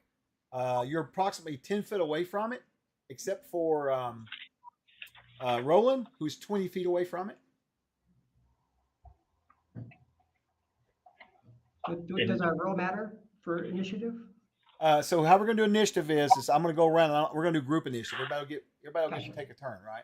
So we're going to start from upper left. We'll start with Roland. You'll be rolling for the group. We're going to do a D12 because they never get any love. So I'm going to do 12. Why not? And Roland, so we're going to run the circle here. Roland, what are you going to do this round? And just one more time, non-combat, melee, ranged, and maneuver. Those. Well, if you have a combat maneuver, just include that with it. Just say I'm going to do a combat maneuver with it. Like a called shot or whatever, something like whatever. that. Yeah. All right. I'm definitely gonna move in melee. Okay. How about you, Gonzar? I'm going to flank it and swing at it with my silver +3 sword. So melee, right? Melee, okay. All right, Matt or Visalis, what are you doing? Melee flank. I'm gonna move and then do ranged. Okay. And that would leave Arvon. What are you going to do? He is currently not in the stream for me. He'll be back in a minute. Yeah, he looks frozen. So yeah, so to give you an example, let's say if you were going to do a called shot, you would say, "I'm going to do melee with a called shot," or whatever. That's what. Melee with the flank. What was the fourth, Chuck? If there's non-combat, melee, range, spell. I thought you spell. Yeah. That's the round. That's the order that I take them into. I'll start with non-combat, then I'll do spell, then I'll do range, then I'll do melee. Go fast. Got it. Arvon, what do you want to do this round? Oh, melee. I would like to, melee. Okay, roger that, buddy. All right, we're going to roll initiative, and we're going to get this started. Actually, you know what? I completely forgot. Just a second.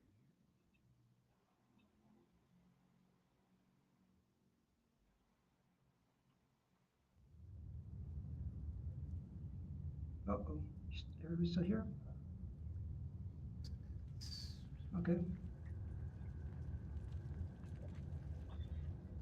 There You are still okay. Good. we go. Here. Initiative, is that something? Right. Where do I see that on the character? Oh, you don't. You don't. It's so okay. We don't have. There's no bonus for initiative in CNC or in the Siege Engine, unless it's a house rule or something. I don't run either bonuses. We just do straight roll. All right, so we're gonna do a straight roll, and Roland's up first. Let's hope I get a good roll here. 12. Wow, really? A 12. I got a 2. So it looks like I'll be going last or after you guys. All right, so we're going to get into this. You guys are going to go and we're going to start with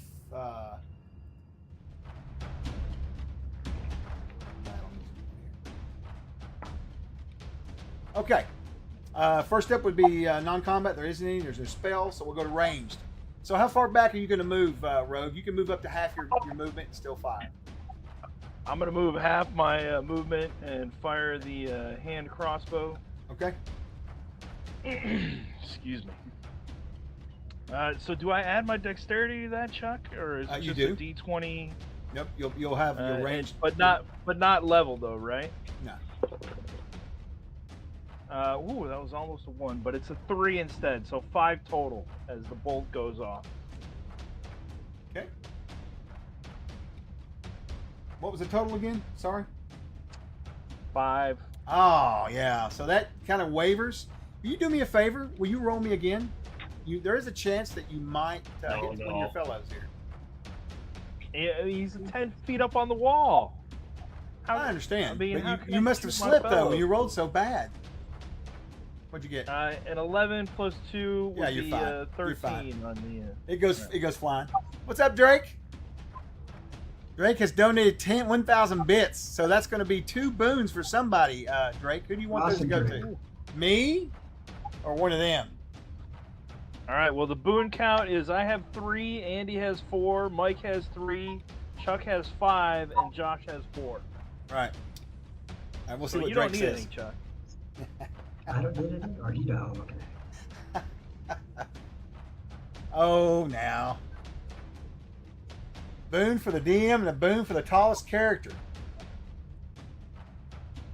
Well, since the 3 humans haven't specified their height, I think what we should do, we start with a base of 5 and having each one of them roll a d6. No, wait, no, a d. That ain't gonna work. What do we say? How about a d4 plus 2? Will that work? D4 plus 2. Just making it up here. I got don't a know. 4. I got What a would 6. you pick tallest character? I'm I got a 6 1, feet. so it's not me. I'm 6 foot. I got a 3, so. All right, looks like it's going to be for Gonzar. Gonzar gets the next one then. Gonzo. Gonzar gets the next one. All right. That's where that name came from my head. All right, I got it. That's right. You got it. All right.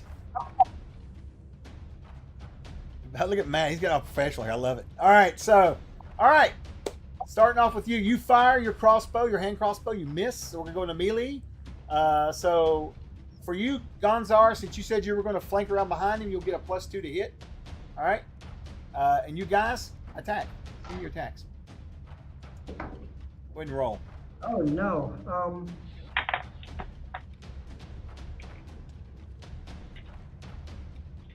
That one. Nat 1. Okay. I Roll me hit a 24. That's a 20, hit. no, excuse me, 22. That's definitely a hit. All right. This creature's covered in like a thick, leathery looking hide, you know, but it's almost like a darkish blue, as you can see on the picture there. Big old bat wings coming out of it. It looks very nasty. Sharp teeth. And I did Sharp. 12 points of damage. 12 points of damage. All right. Arvon's going to flank to the left and battle axe attack. 18 to hit. No, excuse me, 22.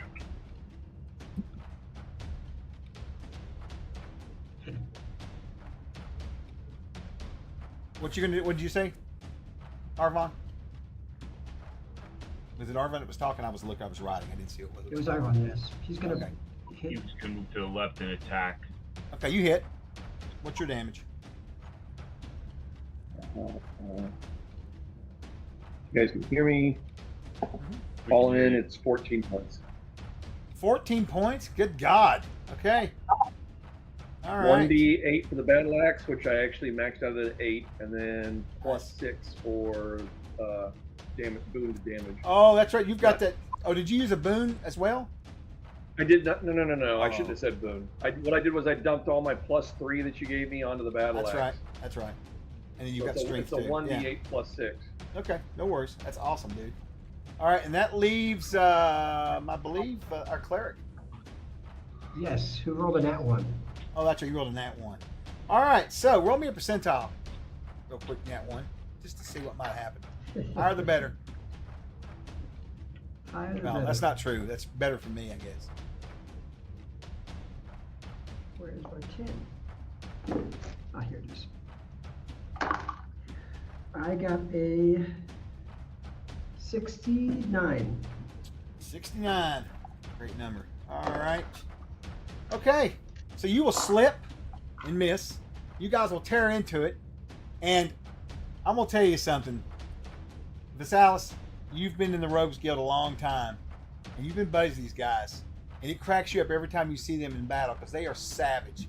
Those other 2 fighters, even though the cleric missed, they just cut that thing to pieces. And you see it just be torn apart by their weapons as it collapses on the ground, blood running out on the ground below it. It actually kind of falls back in the throne. Blasted nice. elven boots. I Should've never never had fought any him. worries. And now you'll find yourselves back out of combat.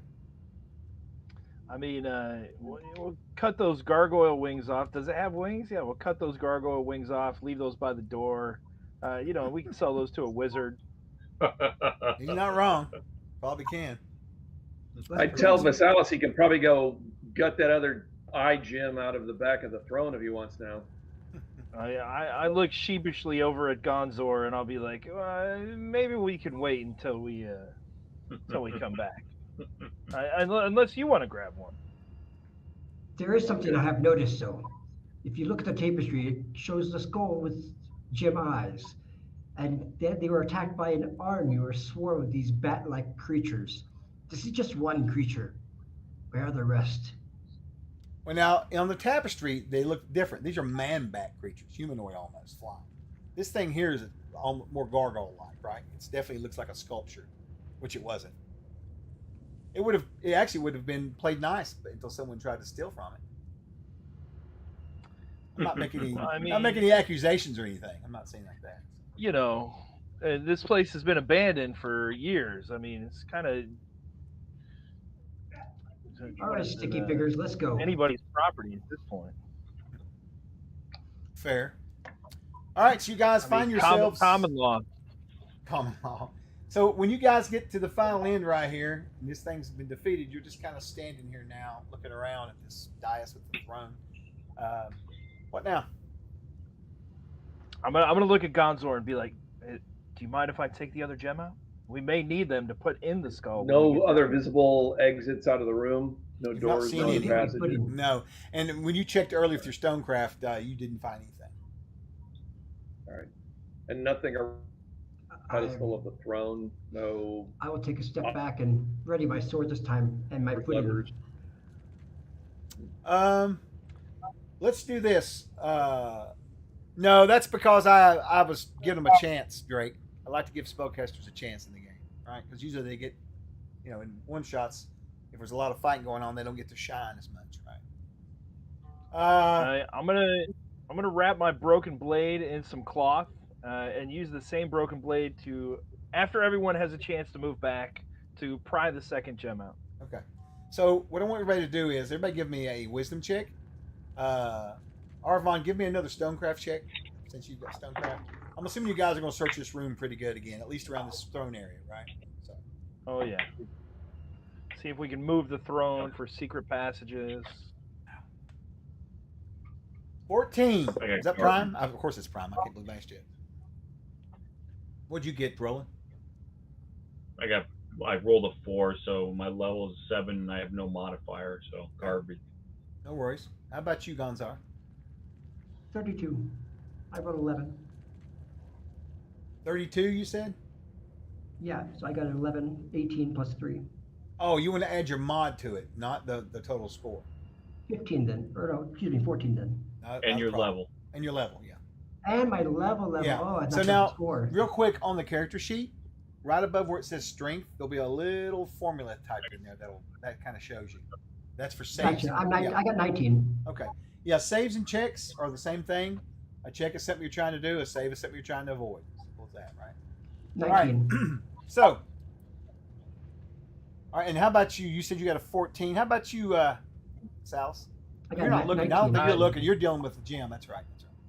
All right. Yeah. So, you guys look around and you do notice one thing. You didn't find anything, but where Salis or Arvon will he will look closer at the throne while he's up there. You got the thief up there trying to pry that gem out with his broken blade.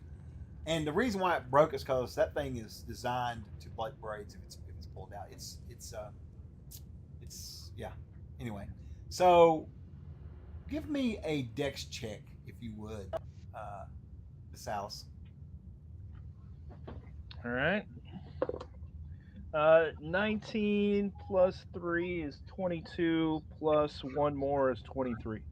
Okay. Primary. What'd you roll on the die? Straight. 19 on the dice. Primary. All right. All right. So he manages to get the other gem out. It does break the rest of your blade. The little piece is broken in half. Now you've got 3 pieces. But that's fine. You get the gem out. Arvon, when you're looking around there, you do find a discoloration on the stone. It looks like there's a discoloration at the foot of the throne on the left side. As you bend down and look at it through stonecraft, you definitely think that is a fake panel. It looks as if it's low enough to where someone's sitting in the throne, could just casually reach down and touch a button, right? Or touch the area, right?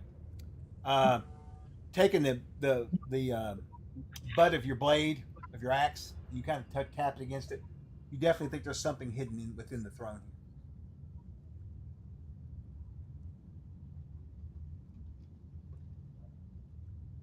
So, what would you like to do now? Who did that? That's for you, Arvon. Oh, sorry. No, it's Yeah. Trying to catch up with the audio. No, I got you. So hollowed, presumably. Presumably, it's down. It's just on the right hand side down. If you were sitting in a throne, you could reach down and just casually touch it with your. Probably not even that far, actually. I'm probably saying it wrong. It looks as if something, a panel on the side of the throne that could be operated maybe for something. Your suspicion is that this probably will lead to a hidden door or something, probably, right?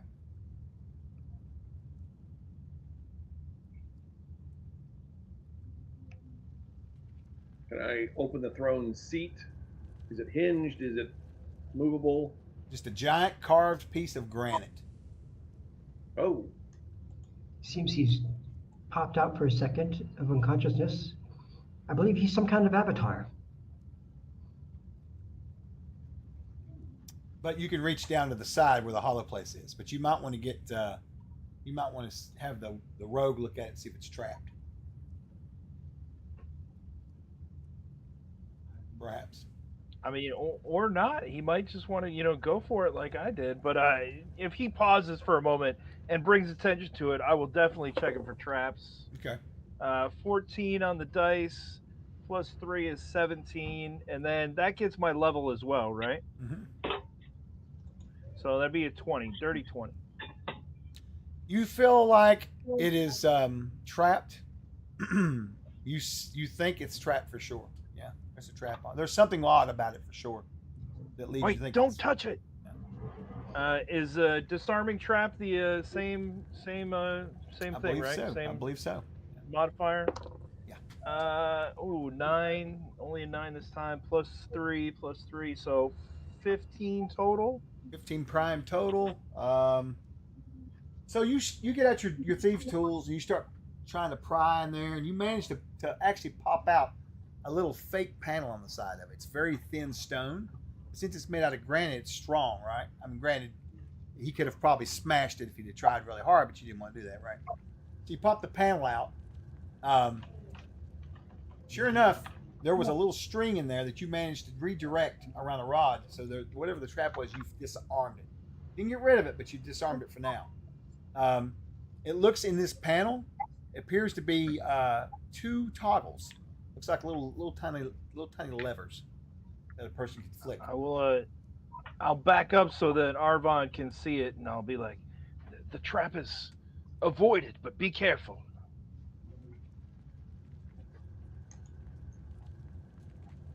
Okay. all right.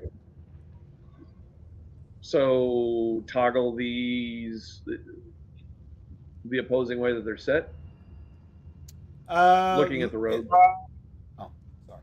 It looks like they're both. It both looks like both of them's just down like that. Both it's like little toggles that you can flip up. They look to be down right now. Okay.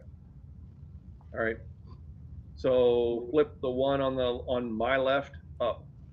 Okay. And let me look and see. I might have lied to you. There's just one toggle. My bad. So you'll flick it up, and the tapestry on the right, the middle tapestry, I believe that was them going through a library. You see it billow for a second, right? And it actually kind of billows up and folds up, like rolls up in the air. And you see the wall there just kind of move off to the right as a secret passage has been found. Open sesame. Yeah. Are torches still lit? Oh, I meant to mention that during the middle of combat. That's why I have my alarm going. So the torch, Matt's torch is gone now. The one for Roland. that Roland was carrying is still lit. It's about halfway gone. I'll put my sword on my back. I guess that's what I'd have to do so I can light a torch and also carry my sword.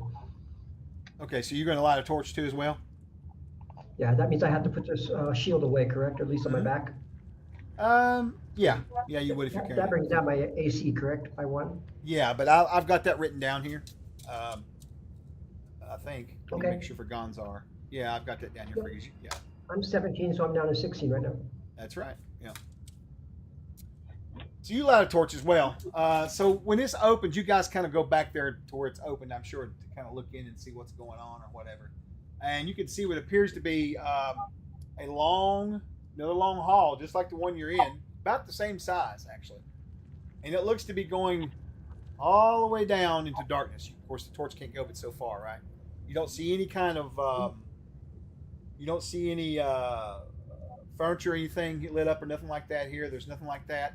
Uh, there is. That's all you see actually in this room. Yeah, just darkness. Hmm.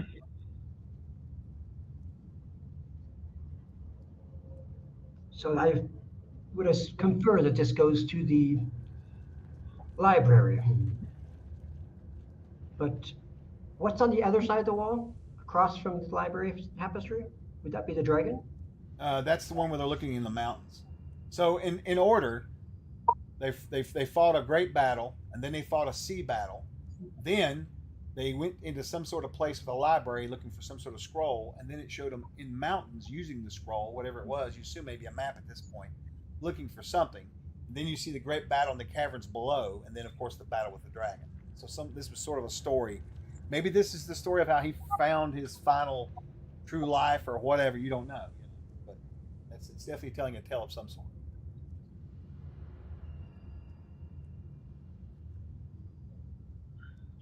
Well, there's only one thing to do, is go forward into the dark.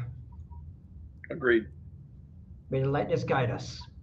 And I go forward, bravely walking like a cleric, any cleric would, with the light ahead of me. Okay, all right. Y'all going to go in what marching order from here? Anybody? He's going to go. Is he leading now with the torch? Is that right?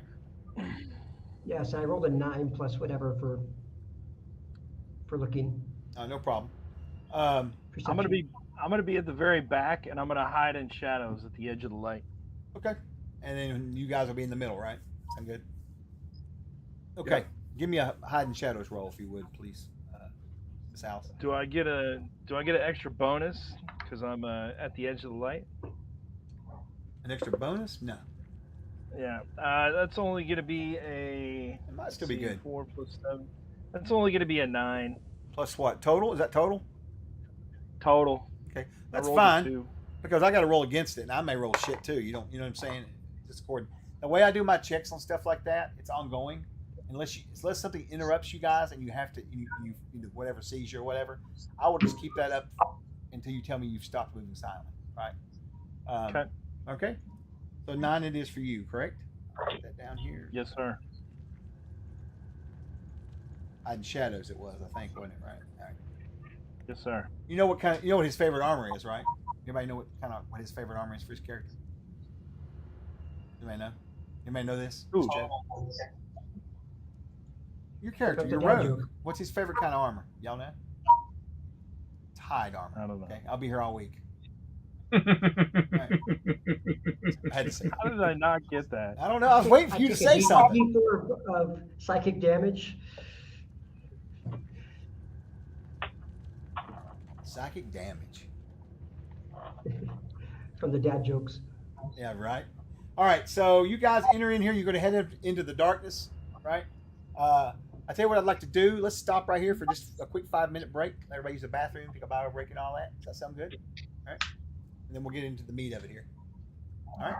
All right. So, folks, we will be good. right back. Just hang loose, and we appreciate you for hanging out with us. Seriously, really do. We find a video for that. All right, we'll be right back. Thanks.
Trollord Games. Join the fray.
Break. I forgot we took a break. I'm sorry. What's up, Spam? Okay, is that the room in the new house? I don't think I'd seen it yet since you started moving everything in there. The new shack? Yeah. It's Yeah. still junked up. I still got to get rid of a bunch of stuff. We have no room in this tiny place. So little. What do you got on the end of the table over there? Is that your gaming table right to your left? Yeah, that's where Behind we you? play. Actually, I'm gonna have a game here tomorrow night. Where's everybody located? I am Where in. does it say you? I am in the U.S. in Northeast Tennessee, Southwest Virginia. Is where I'm at. Oh wow! So you just kind of get a little bit of wet over there, huh? Yeah, just a little bit. We've. I was out of power for 2 days.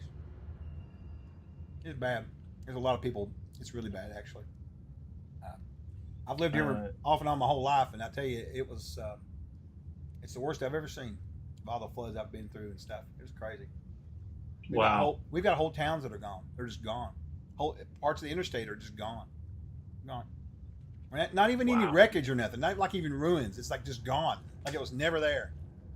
Crazy. Crazy. Yeah. Well, Mother They're gonna find a lot of Nature. dinosaur bones, though. Do what? Sorry. They're gonna find a lot of dinosaur bones, though. I bet. Yeah. That's for sure. It's That's what happened. We had some flooding a long time ago, '93, yeah. in Iowa. Yeah. Yeah, water's no joke. That's why Steve uses it in his games a lot, right? All right, good. Sound's back. Everything's looking good. Andy's rejoined us. We'll go back into this now, real quick. Let's do this. So, you guys headed off into the darkness. As you go down through there, this room has no nothing on the walls. It's bare of anything. There's no designs, no tapestries, nothing. The only thing you can find as you walk down through this long hall, at the very end of it, appears to be what is some sort of a large piece of greenish striped with white marble, like a big chunk of it sitting at the end of the hall. It's sitting on some sort of a stone platform, probably just a few inches off the ground, and then this piece of marble is sitting on top of it, right? Now the marble is shaped like a rectangle. It has 3 holes in it, in the top of it. Okay, this thing's big too. We're talking, if you were a 6 foot tall person, it would probably come to right here, right? So it's probably 5 foot, probably 4 foot tall, right? And there's 3 holes a drill down in the middle of it, about big enough to you could probably put a person's arm down in. So probably what, about like that, I guess. And that's all you see in this room.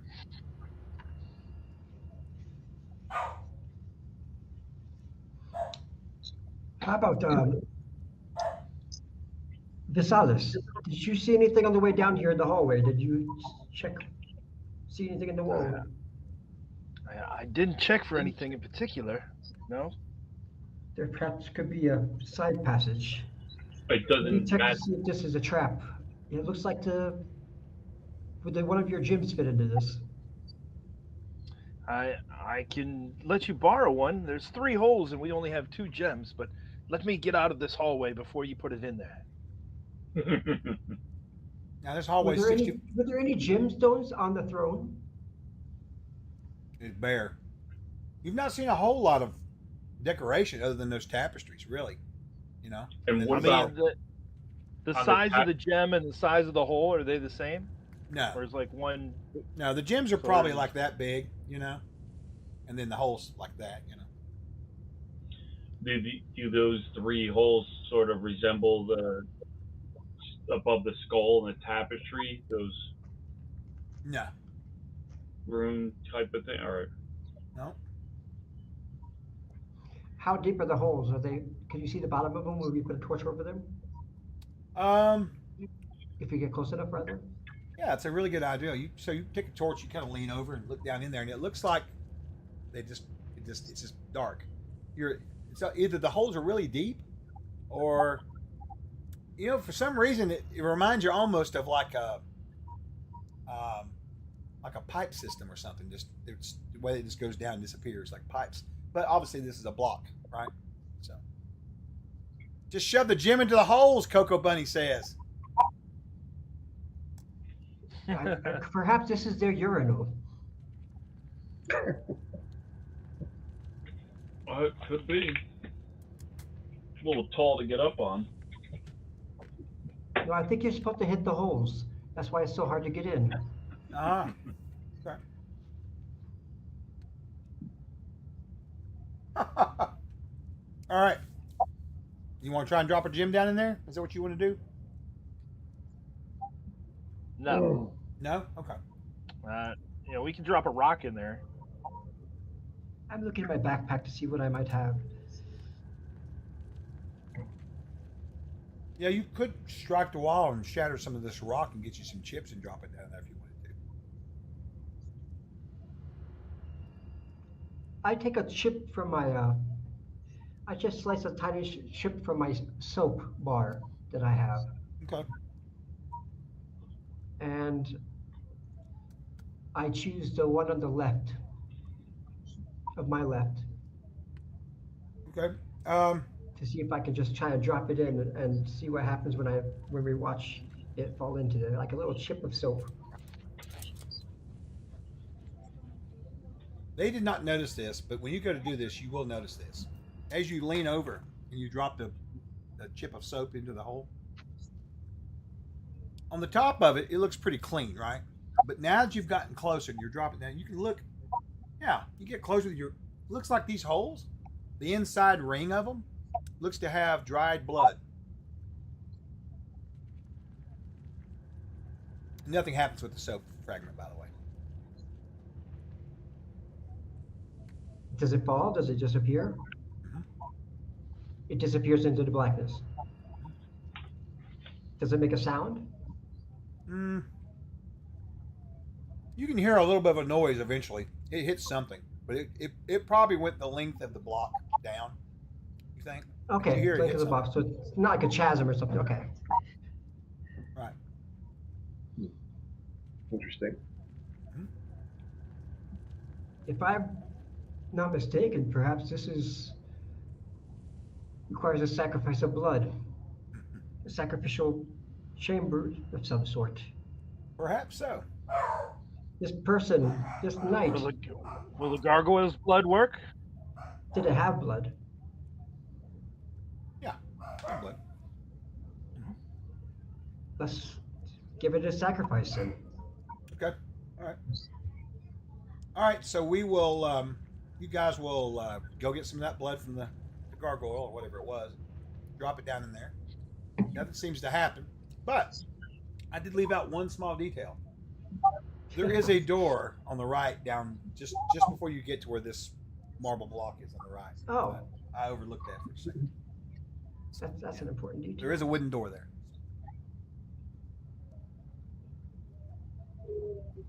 Well, before we Checking the door for traps. Yeah. 17 total. Well, hold on, Chuck. So on my sheet, I think I might have been calculating it wrong. It says pick locks in my class abilities, and it already has the 1d20 plus 4, Mhm. which would be plus 1 for my dexterity and plus 3 for my level. Okay. There's no abilities that you get already, right? So I think it's just plus 4. Yeah, that sounds about right. The difference is that if someone else wants to try So to do that, Matt, they can't. Or I'll make it. They'd have to roll extremely All right. good. 15 primary on the trap check for the door. Okay. You check it, and there is no trap. It's safe. Yep. Well, perhaps before we sacrifice this gargoyle a second time, we could look through the door.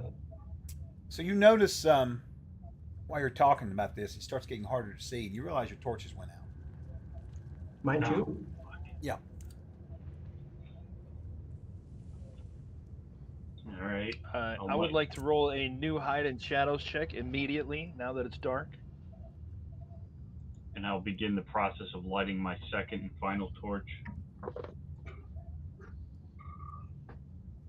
All right.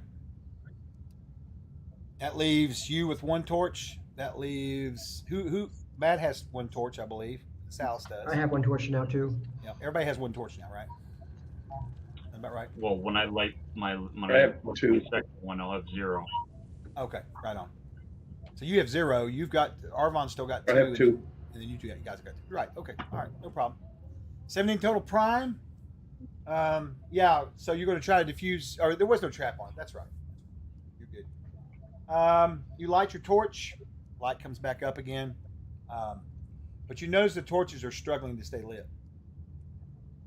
They've kind of dimmed Is there a down to about. breeze? They've dimmed down to about 10 foot now. Is there a breeze right now? There's no breeze. Is it hard to breathe at all? Nope. Give me a wisdom check, Gonzar.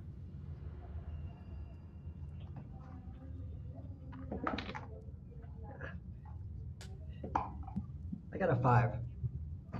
Plus prime 5 and No, that's good. You just need a 10 for this. So 8. Yeah, when you guys notice this, you sort of close your eyes for a minute to try to see if you can sense any kind of evil presence. And you definitely can feel like there's some sort of a malevolent force at work here, because the torches should be burning fine. You breathe just fine. But the light itself seems to be contracting. So maybe perhaps the torches are working just as well. It's just the light itself is being contracted and being dimmed. So you assume there's some sort of magical force at presence here. Closer to the door or closer to the marble? Just in general, your torches seem to be giving off half as much light as they were before. And there wasn't any other doors or passages by the throne, right? This was the only one? Yeah. That you found, yeah. I'm going to open the door on the side. Okay. When you open the door up, torchlight will flood the room there, and you will see what appears to be a table with chairs. Some of the chairs look to be busted up. It looks almost like there was a fight here, right? Things aren't busted up like they've deteriorated. It looks as if someone was like fighting and brawling, and they busted up some of the furniture here. But for all intents and purposes, this looks like some sort of a boardroom or meeting room. You've got chairs around the table. Some of them are busted up. Looks like there's mugs on the table. Some of them are turned over. You can see stains where there was ale here at one time that is dried away. Most of the table's covered in cobwebs and dust. I'm going to open the door, go inside, and quickly through here before this presence gets any stronger. Well, You guys come into this room. When you do, this room's a little interesting. So you've got this long table with chairs around it, whatever, right? All that stuff I described. It looks as if though there is an opening in the back side of it here with a hallway just going off, no door, nothing, just leaving, right? You also notice the torches are still dim. They're still at 10 foot now. I was going to say I shut the door behind us, Chuck. Does the shutting the door prevent the do the torches still burn as normal or no? No, no. Gonzar will comment that he thinks that this whole place might be affected with torches. I would like to cast a spell. Okay. I would like to first detect magic. Okay. So I'm going to cast our first 0 level spell here. All right. You cast detect magic. The room, nothing in the room lights up really, but the walls and the floors and the ceilings do, with protective magics and some sort of enchantment you can't quite make out. Detect magic. So you suspect that whatever magic is in place in the fortifications of this building, the actual the brick and the mortar, has been ensorcelled to have some sort of protection, and that may be what's affecting the torches as well. I'd like to open that door that he closed and look back at the marble, because the detect magic works wherever I'm facing. Mm-hmm. And what does the marble look like? It's not glowing. It's not glowing. Yeah. So it seems the malevolent force is not in this room, but it's in the room we are going towards. You feel like it's what the about whole. that? You feel like it's the whole building. The whole building, okay. And Yeah. what about that little indentation that we see on the other side of the table? Yeah, that's just it looks like a hallway leading off with no door.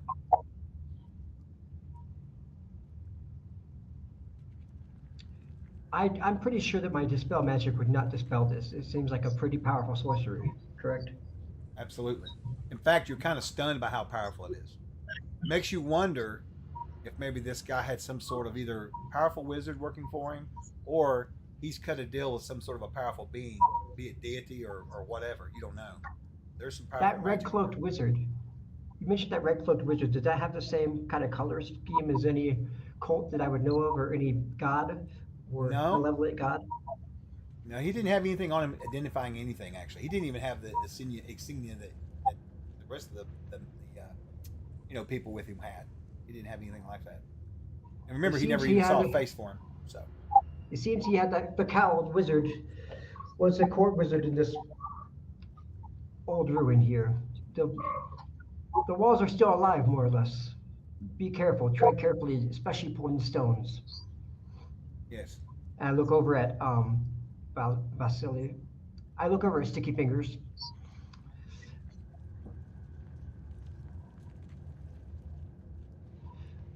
Perhaps we should check for traps. Are there any books in this room? Nope. Just a table, chairs, broken furniture? Yep. It looks like it's a room that had a bar fight in it.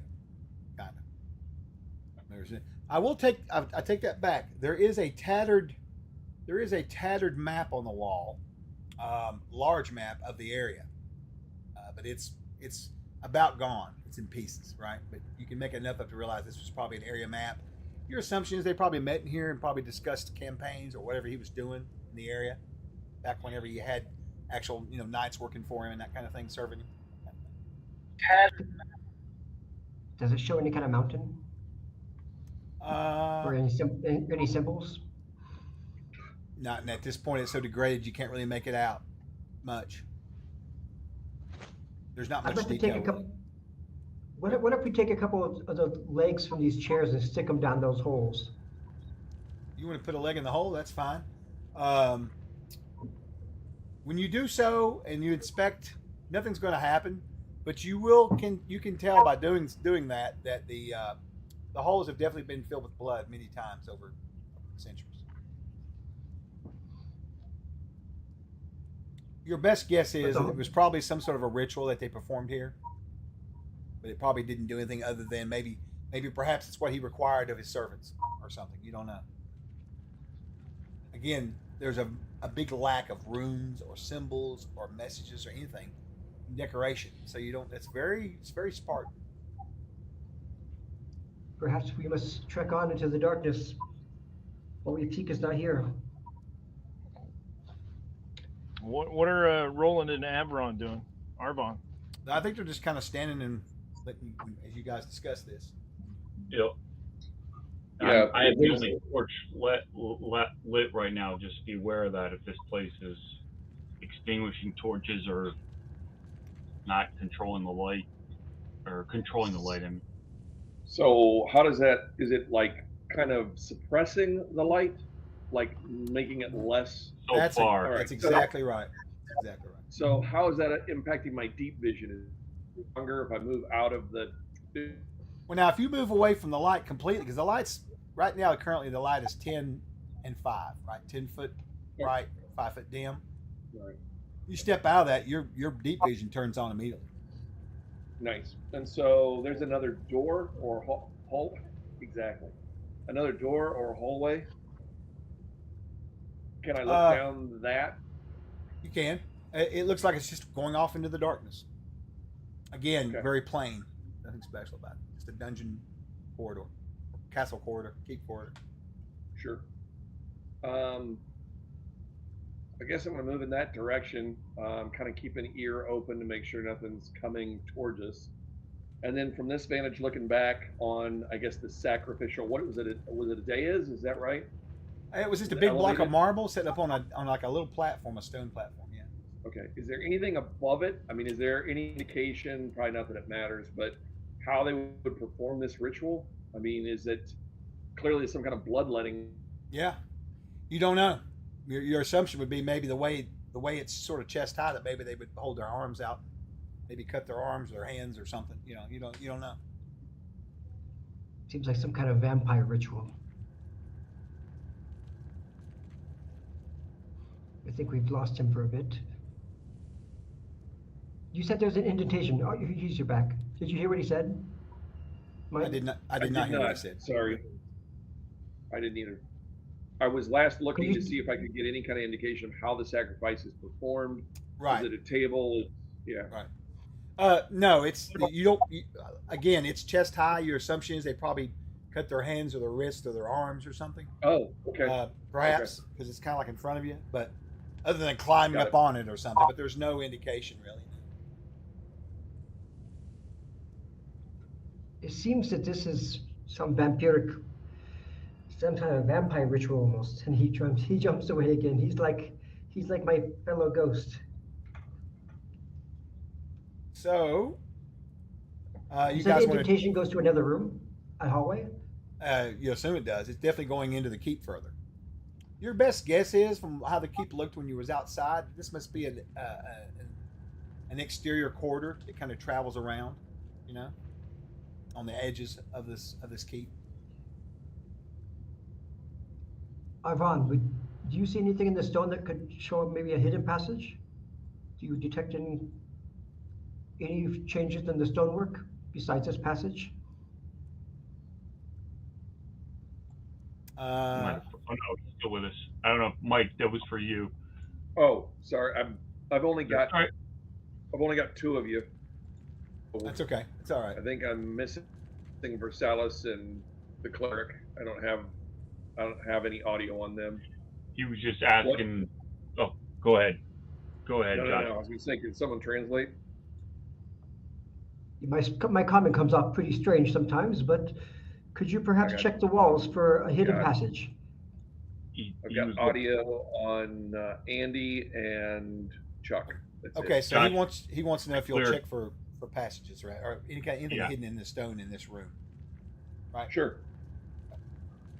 All right. So give me a stone Need a craft roll? Yeah, sure. Oh, this is not good. 3 plus some stuff. I'm guessing it's Okay. way too low. Yeah, you look around, but you don't think there's anything here like that. Probably not. Okay. Sorry, fellas.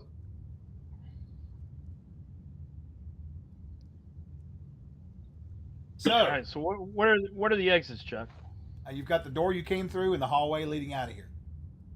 All right. I mean, I think we've extinguished all the possibilities with these holes in this room. Are you guys ready to move on down the hallway? Mm-hmm.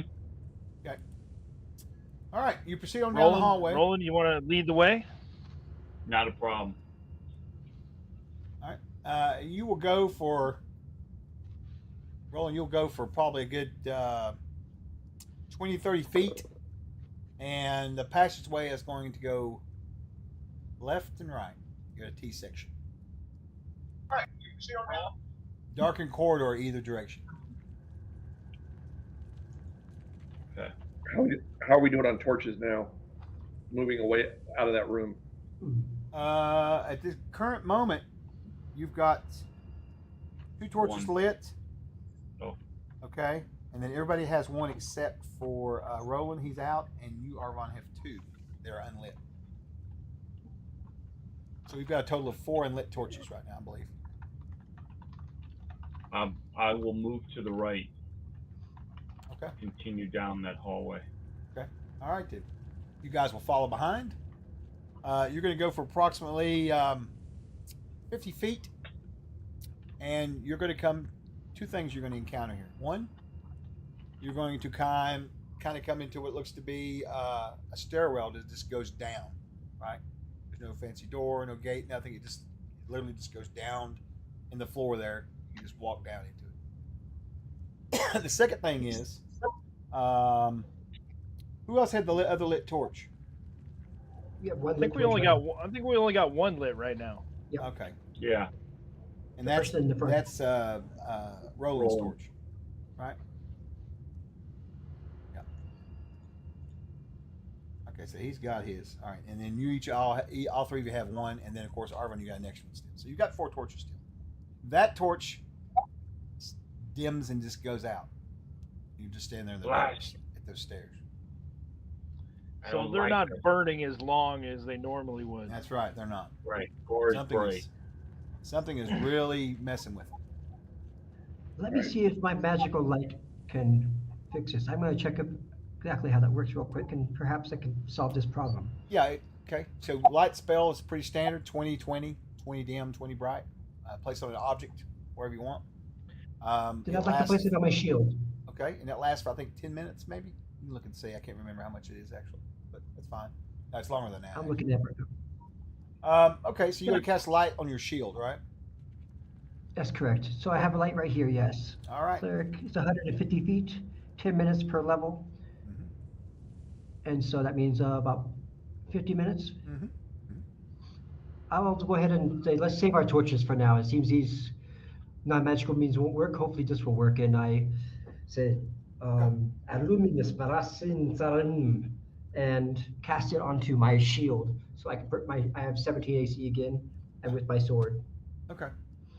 All right. So you've got the shield. You guys got your torches. Do you want to put your torch up, Roland, and save it?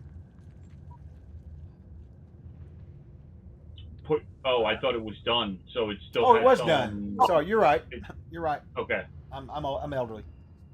That's all right. No. They're so honest, this group. I thought maybe the magic, wore it out quicker, and so then I was still Right. going to reuse it later. But nope, got it. All right. All right, so you go down. Like I said, you come to a stairwell. It's going down in the ground. So he gets his shield out, lights it up. You guys are going to proceed down.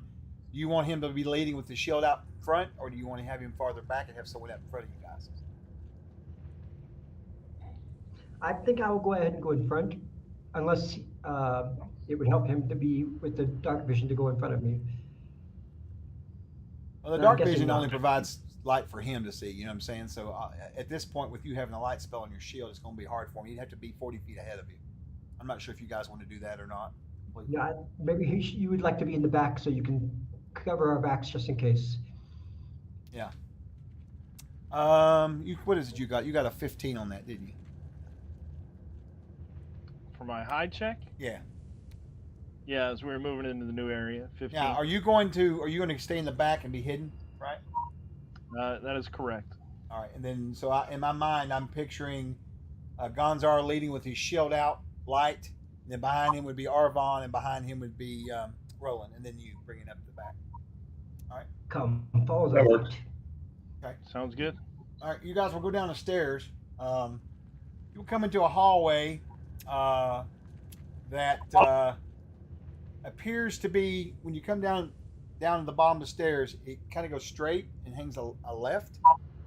And up ahead, you can see as it turns left, there appears to be a stone door in the wall there. And as you turn the corner and you shine that light 20 foot down the hallway, right? 20 foot dim, 20 foot bright, you can see other doors going down the hallway on the right hand side. Probably about every 10 feet, there is a stone door. There is words carved into these doors. The first door you've come to here, it says the words, "Here lies Sir Reginald of the Forest of Dark." The Forest of Darkness? Forest of Dark. The Forest of Dark. DARKK. Okay. Right. Well, at least it's not KKK. I was worried for a And second. These stone doors don't appear to have. They look like what they are is they're tombs, right? That have been sealed shut. And the other words? You mentioned there was more than one. Yeah, there's some going on down through there. You can count with a light. You can make out at least 4 as it goes into the darkness.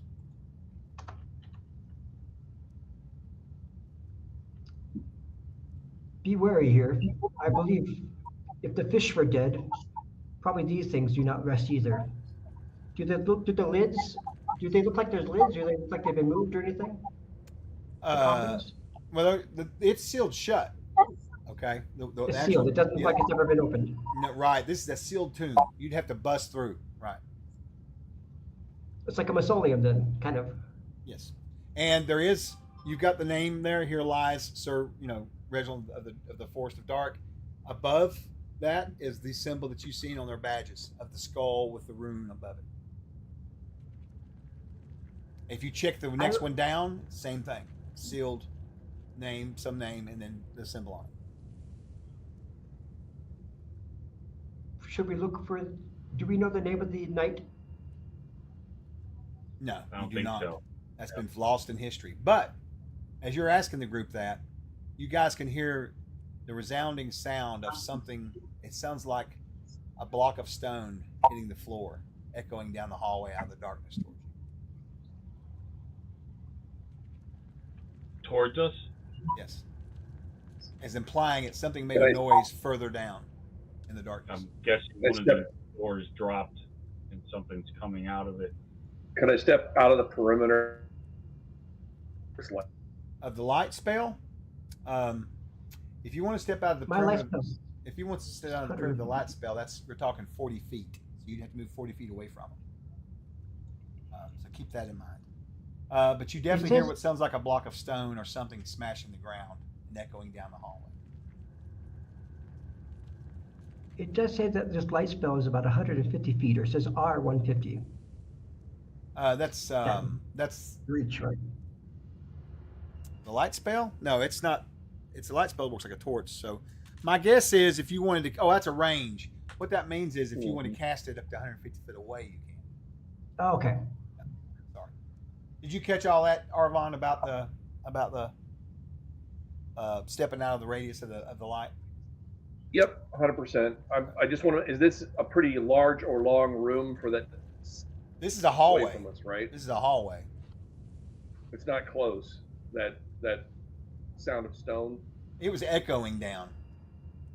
So it's somewhere farther down in the keep. But it is letting you know that you're no longer alone. Clearly, something made the noise, right?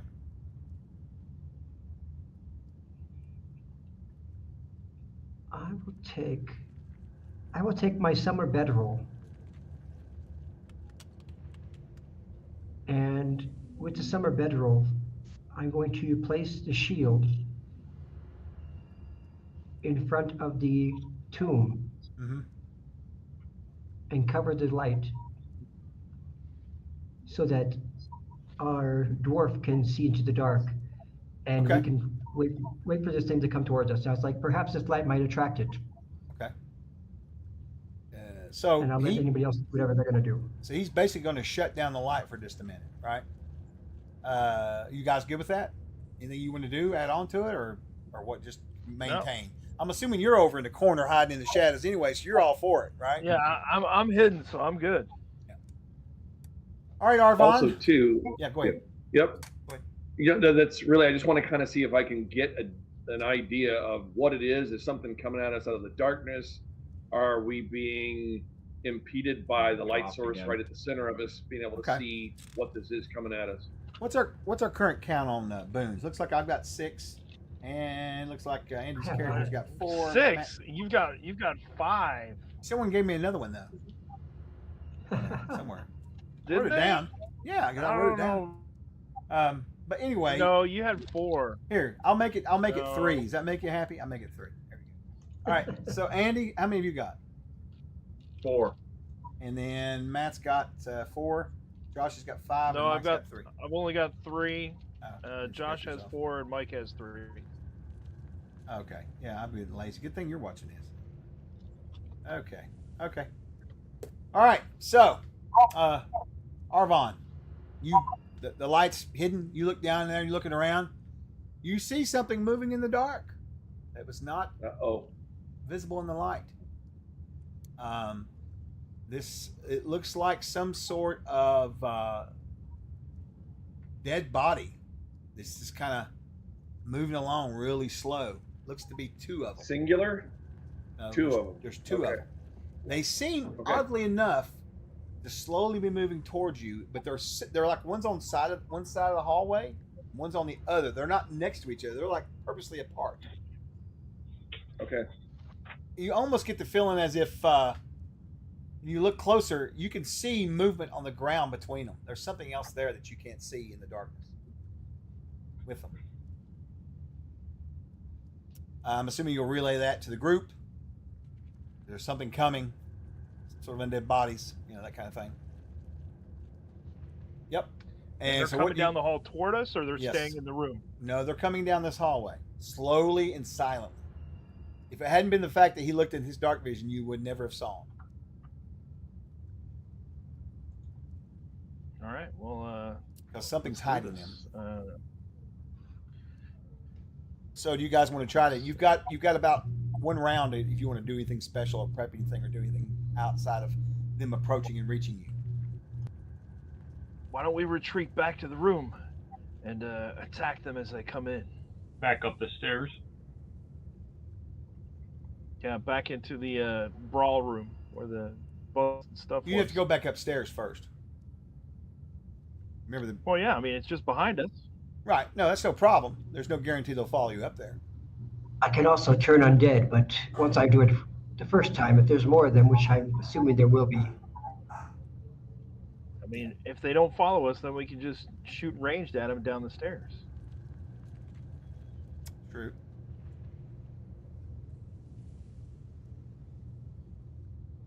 What's the group want to do? What do you say? I'm not the fighter here. I'm You just the guys holy have got man. 10 seconds, so you got to tell me something. They're going to be on you. We have no advantage if we can't see them, and we need light. The light's Release here. your light and see Well, if we can see them. Yeah. I just have a Right, but you said we wouldn't have been able to see them if we had the light open. Now we know they're there, but we still don't know if we can see them in the light, right? Right. So if I double back to the party in this, told them what's coming, So we can all kind of like I mean, we got to at huddle up least release the around lights the so we lights. can see to get up the stairs. I mean, otherwise, I'm gonna bite it. Yeah, I mean, if Or we can have see a them, then chance. we can attack. But if we can't, then they're Yeah. invisible somehow. We need to retreat. Well, you either have to run now or brace for them. I will not run for an undead. I will run towards the undead. I like that attitude. That's the right way to go there. So Gonzar is all about fighting the undead, right? All right.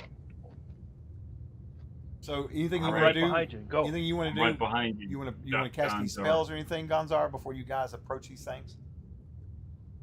I don't think there's any spells I can cast for this unless it's bless. But these things don't look so bad. Just 2 undead. Okay, so you just want to get and basically just something get ready. between them on the floor. I'm going to stay hidden at the back. Perhaps flank you. You all can flank me on the sides, and I will stand in the center to attract their attention with the light. All right. All right. All right. So Team, break. you you're going to pull your shield out and just go to it. So what's going to happen is they're going to, when they get within 15 feet of you guys, you're going to be able to see them. The light around them is actually being dimmed to hide them, but as they get closer, there's just too much light coming off the shield for it to work, right? So you're going to see them. They look like just undead, crawling, walking along, shuffling. We're going to go into initiative. I will drop a picture in the chat here in just a second. So we'll go around the table. What do you want to do, Roland? I will definitely melee.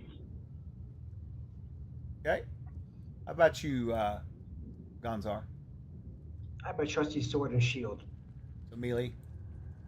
All right. And then what about you, Mike. Rogue? I will be backstabbing. Okay. Mike also said he's gonna do Yeah. melee as well. He's in the chat. Yeah, I see him. All right, so we're gonna have 4 melees. It sounds like. All right, so 2 of these creatures come at you. We're gonna go into melee. They're gonna be attacking. It looks like one's rushing towards Roland, and one's running towards the light of Gonzar. Okay. Do melee as well. All right. Yeah. Yeah, I got you. All right, We're gonna have 4 melees. It sounds like. All right. What's that? Correct. Oh yeah, he Yes, we do. That is I'm gonna roll correct. initiative, and I'm gonna have Gonzar roll initiative this turn. Gonzar. Oh, not rolling good now. I rolled a 4. I rolled a 4 too. Let's roll again. It's tied. 12 this time. You got me. God bless. I rolled a 10. I thought I had you. All right, we're going to start this off. So I'm assuming that Visalis is going to look for his opportunity to do a backstab on one of these things, right? So Varselis, you're going to maneuver around behind the one that's coming at Gonzar, right? And then Roland, you and Arvon will deal with the other one. Okay. So go ahead and take your attacks. Right. And you two that are flanking, that would be well, Matt, you've got your own bonus. Never mind. But for you, Arvon, you do get a +2. And a broadsword that counts as a close quarters melee weapon, right? For what reason? What are you looking for? An advantage or something, or what? No, it's just a back attack. Back attack. It says I have to use a close quarters melee weapon. Yes. Yeah. Well, what they're trying to say there is using something like but I'll allow it. Yeah, no problem. Go for it. 16. Okay. 7, 8, 9, 10, 11, 10, 11. That's a hit. And +4 for the back attack. 15 total. That's a hit. 2 hits there. I about did you? 12. That's a hit. All right, and then I did. How much damage did you do, Arvon? 12 points of damage. 12. Okay. How about you, Gonzar? I did 9 points of regular damage with the broadsword, but if the attack is successful, it's double damage. Right. So that would be 18. Okay. How about you, Arvon? Okay. All right. You guys clean the house. I rolled a 13 plus 6. That's a hit. Yeah. What's your damage? 5 plus 2, 7. Yeah, there's enough damage between the 4 of you to wipe these guys out. Actually, it's a +2 magic sword, isn't it? You will see 2 more come down the passageway, and a 3rd behind him, then a 4th behind him as this wave comes at you. We're going to roll another initiative real fast. I'm assuming you guys How many are still more coming out? More behind them? looks like there's going to be 2. They're waves of 2, right? So rinse and repeat. What about that thing between them? Nothing's showed up. You thought you saw a disturbance in the dirt or whatever, the ground, but nothing's showed up. So maybe it was just the wind. Matt, you're up. Maybe it was just a wind. Is that what you said? Maybe it was the wind. Could be. Get out of here. That's an 8. That's an 8. That's a win. 8. You guys are winning like crazy tonight. Not good. It's a little smaller. There we go. All right. So you guys are going to go. You're going to. I will allow you guys to continue you two to flank if you want to, and the other two can just do normal attacks. So go ahead and get your rolls in for me. Okay. Come at me. Come at me. Because I can't seem to win Hit a initiative 24. whatsoever, so that's great. That's a hit. What's the They're- bonus they're- on a flank, Chuck? Is that a +2 on a? Yeah, but you flank? get your own built-in bonus for backstab. Well, yeah, that's only if I'm hidden though, and I came out of hiding to attack Okay, the first fair one, enough. so I wasn't So going to 2. apply. Yeah. No, you're right. You're right. I did 14 points. Okay. How about you, Gonzar? 13. Attacking them again as they rush. Yep. Looks like I rolled a 12 again. To 12 You guys plus are- 6, Good. 18 All right. What's your damage? damage. Did 12. That time I rolled an 8 plus a 4, and 12. And then finally back to the road. What'd you I do? only got a 9 to hit. Okay. Was that your total? Yeah, 9 Okay. total. All right. Well, they do enough damage to wipe out those two. And the other two zombies looking things, they stop after those other two are destroyed. And they kind of stand there for a minute, milling, as if, for whatever reason, whatever was directing them, to want to attack you guys is left. They're just kind of standing there, kind of milling around. You see them kind of milling around, confused, right? And then they immediately turn away from you and they start running away down into the darkness. And they disappear into the darkness, away from the light. Wait, what do you mean disappear? Can I fire a crossbow bolt? If you want, sure. Heck yeah, I want. 18, 19, 20. That's going to be a 20 to hit. Okay. So you fire off into the darkness. You can't really tell if you hit it or not, because of course they went into the darkness. But And if you did hit 2 them, points of damage if it does hit. okay, all right. All right. So what do you guys do? They run off as if, for whatever reason, you don't know. There's still So something this- moving on the ground. We should be cautious going forward. Either it went past us or it went back to its chamber. As Gonzar said, forward. We're not scared of these weak little zombies. Is light require concentration? No. I will cast another detect magic. Another detect magic, you said? Yes, to see if I can see any kind of serpents or anything else, as well as look towards the different mausoleums, the different tombs. Okay. You won't detect anything that you wouldn't have expected. Okay. So it doesn't show me like any moving undead. No. This isn't detect undead, is it? I wish I had it. No. If they were carrying something, if they were of magical nature, sure. Right. As No we're magical approaching, items. Sorry, no, you're good. because we're looking for the sword. So Sir Reginald obviously is not the sword carrier. No. As we're approaching the end of the hallway and the room that they came out of, Chuck, is the floor is dirt? Is it dirt or stone? So, okay. So you guys are going to go follow, right? I'm sorry, I wasn't catching that. Well, I guys- mean, we're gonna follow cautiously. We're gonna, of course, of approach course. with caution. Of course. You go down through there, and you go down this hallway. You pass more of those sealed tombs, right? This is definitely where he has kept some of his main followers. They were put away here. You assume is what that is. And then you get to looking at them a little more, and you realize that the names on these tombs are all the same. Actually, you look at each other, and you're like, "What the hell?"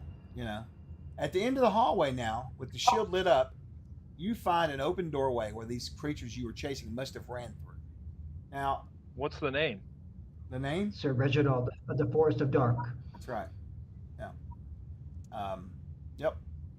And as you guys get down here to this, at the end of this hallway, you come to what appears to be a room that opens up. And in this room, It's quite large. The light's shining in. There is no light in here, but with a shield shining in, you can make out 4 large columns going up. Right. Between the columns, the second set of columns is a stairwell coming down from what appears to be a platform. Up on this platform appears to be a slab of greenish white streaked marble. Okay. Standing up on the marble in the air, just kind of floating above it, appears to be a sword with light, golden light around it, floating in the air with white glowing runes on the blade, just floating above the marble. Okay. On either side of the columns at the bottom of the stairs are those 2 zombie-looking creatures. Now that you have the light on them a little closer, they look a little different. These look to have wraps. They almost look like mummies, right? But still with rotted flesh within the cloth or whatnot.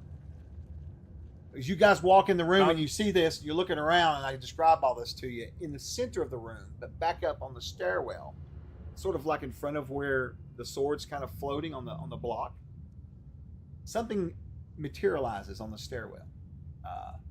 It looks something like this right here. Let's see. Like that.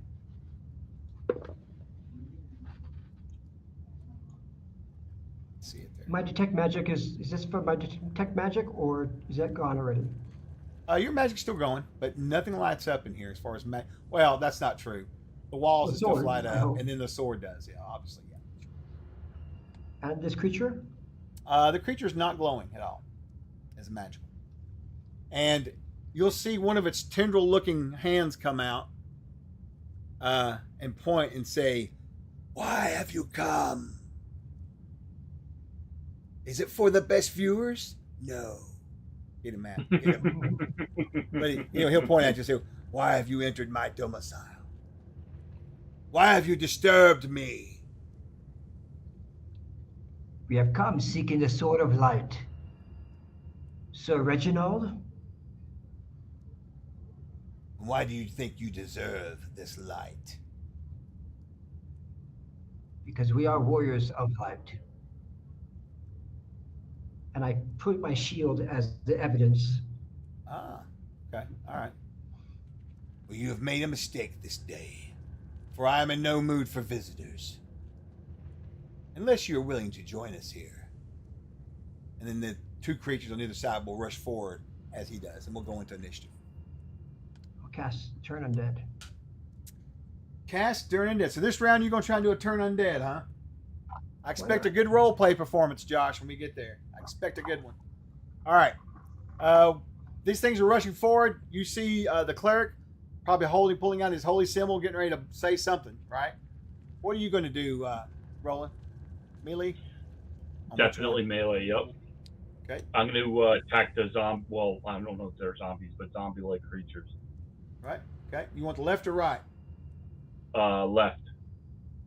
Okay. And then, how about you, Versalis? Left or right? Or are you going for the middle? Sorry. I am going to go to the left. Which way did you go? Who went in there? That was Roland. Sorry, go ahead. Roland, which way did you go? Left. I'm gonna go to the left as well, but I'm gonna try to stay hidden. So just maybe a step in front of Roland and try to use his body to hide me a little bit. Okay. So I'm focusing on staying hidden this round. Right. So this round you're just going to stay hidden. This round you're going to go hidden this round. And I think Roland said he was going to charge. You were going to hit the one on the right. You said. I was going for the left. Left. I'm sorry. Okay, I got you on here now. That's all right. All right. And that's Roland. And then how about you, Arvin? Only way to get to the BBEG is straight up the stairs, right? He's No coming other way down the around. stairs, so you can meet him at the Coming down stairs. the stairs. He's coming down. He's charging. All right. I'll meet him on the stairs. Okay. Square off with him. Okay. Chuck, you said this piece of marble that was like green and white streaked or anything. Mhm. Did that give off any kind of magic to? No. Okay. Just a sword. Okay, and I think that's good. I think we're good. We're going to roll for initiative. That would be for you, Arvon. Got a 14 all in. Whatever. It don't matter, dude. I suck. I can't roll with a damn today. Awful. Oops. I haven't rolled above a 4 on these initiative dice yet. Well, that's Sorry. not true. Hey, I rolled that 10 are when I we tied with Josh, and he beat me with a 12. So, Well, are we sorry? We're re-rolling with 12 siders. yeah. Is that for initiative? Sorry, my bad. So if that's the case, 6. Oh, You still beat me. I Great. rolled the wrong dice. You're not making me feel Sorry. better. No, it's fine. All right. So let's get this here. Let me look here. And then, okay. So what was your roll for your hide, Salas?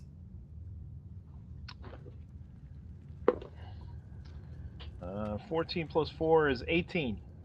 Okay, 18 it is then. All right, so you hide this round. The rest of you are doing melee except for you. You're non-combat. Go ahead and give me your check to turn. I'd like to use my boon coin. There we go. I wasn't gonna say anything, but y'all better use those things now while you got them. For sure. For real. All right, so yeah, I'm gonna use my boon coin, and looks like I got a 14. What's the boon does for you again? It gives advantage. Plus Oh, It's a plus +3. 3 for That's 50%. okay. 17 then, plus a. It's a wisdom check, right? yes. So 17 plus 3, so 20, dirty 20. Okay, and which Oh, creature? plus my level. Yeah. So Plus what my is your level. Or well? What? Yeah, you always add your level to it. Yeah. 25 then. 25. And what was your roll on the die? It was a 14. Okay. So that's 3 plus 3 plus 5. Yep. So, okay, which group are you attacking? The zombie-like creatures or the floating thing there in the air? I'm going for the float. I'm going for the phantasm. Okay. Do I need to roll, or does it turn everything in front of me? It'll turn whatever group you're going for. We'll try and see. They're not together then. So they're coming in front, and then he's coming from down the stairs. Correct. Yeah. Correct. All right. I'll go You for roll the big- a. I'll go for the BG. Sorry. I'm going for the big bad. I figured you were. Okay, so you're going to go with 25 on that roll. What do you say? Necro sancramani samasina sanum. Okay. All right. You cast out some words at him. He appears to ignore your attack. Coming on. I like your light there. That was a good roll, but not quite high enough for him, unfortunately. So he will barrel forward, but we've got 2 warriors left to do. So Roland, you and Arvon, go ahead and take your attacks. All right. All right. And it hits like 16 plus 9 at 25.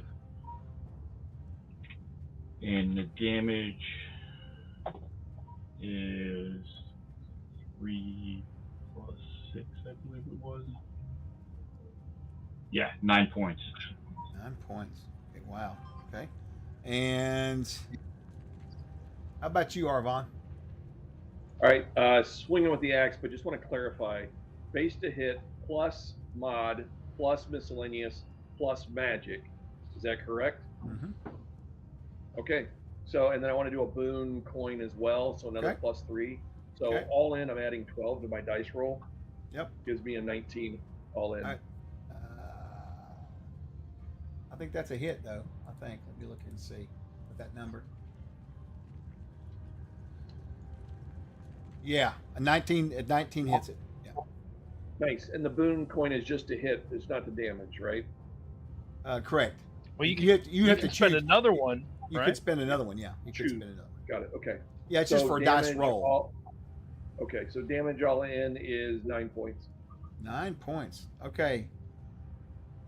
It stops moving as soon as you do that damage to it, and he lets out a howl. All right. Also, Gonzar, when you did your turn, you did see it sort of stop for a minute, and it almost kind of.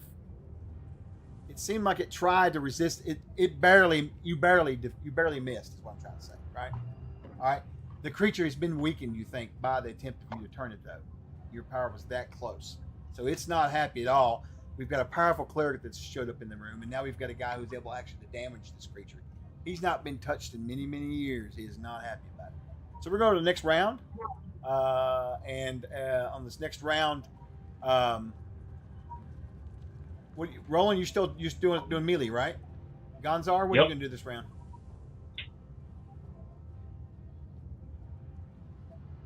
Talk to me. Who?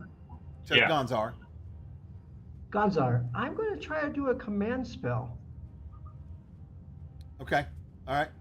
So you're going to spell. How about you, Visalis? You've hidden now in the dark or in the shadows. Tell me where the sword is, Chuck. Sword is. So you've got one zombie-looking dude over here who no one's attacking. He's running towards you guys, right? We got one on the left that is being attacked by Roland. All right. Is the sword within my reach from the ground floor? No, you'd have to go past the big bad, go up the stairs to the marble slab, and it's floating up there. All right, well, he's pissed because he just got hit. I'm going to try to sneak behind him up the stairs. Okay, fair enough. And your roll was what was it again? It was 18, right? Yeah, 18. 14 plus 4. All right. So you start sneaking around. Gonzar, cast your spell. Quick question. Are the 2 zombies dead? No. One's No. coming right at you, and one's fighting Roland. Can I cast for both of them to try to get rid of those guys now? What, for the command spell? Yeah, undead. I mean, unturned undead. I mean, you want Or to try those and to be turn together. this round, is what you're saying. You absolutely can. Yeah, I'll try to turn those so that my teammates can focus on getting the big one. Okay. This time I rolled 1 less than last time, so 24. That's a hit. Traitor! Oh, Great. excellent. Chuck, you better start using yours because you got 6 now. And I used my second boon, by the way. That was including my boon. Okay. All right. So what's the boon count now at? I had let's 5, so I see. should have 3. Josh has. I had you down for 2, but if you say 3, I believe you. Andy's got 4, Mike's got 2, Chuck's got 5, and I've got 3. Yeah, I've used 2 and I had 5 at the beginning, I believe. You had 4 to start with. Okay, then That's I what have I two. had. I had you at 4 as well. Yeah, Matt had 5. Okay, All then right, I have so- 2 then. Okay, so that's fine. All right, so let's see. So you, what was your total roll?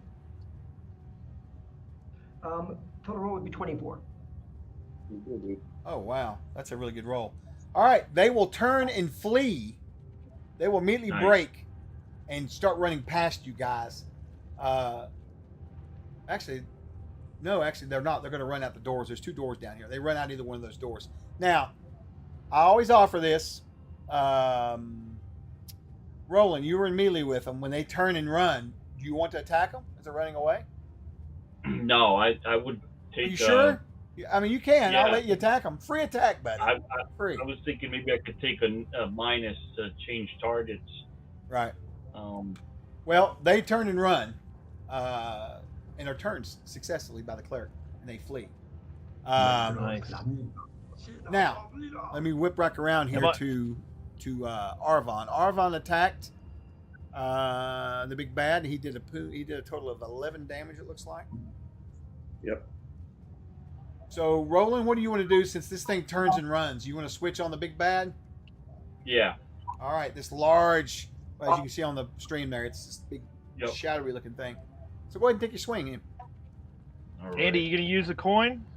Yeah, I will. I'll add Come on, thank Matt. you, Silas.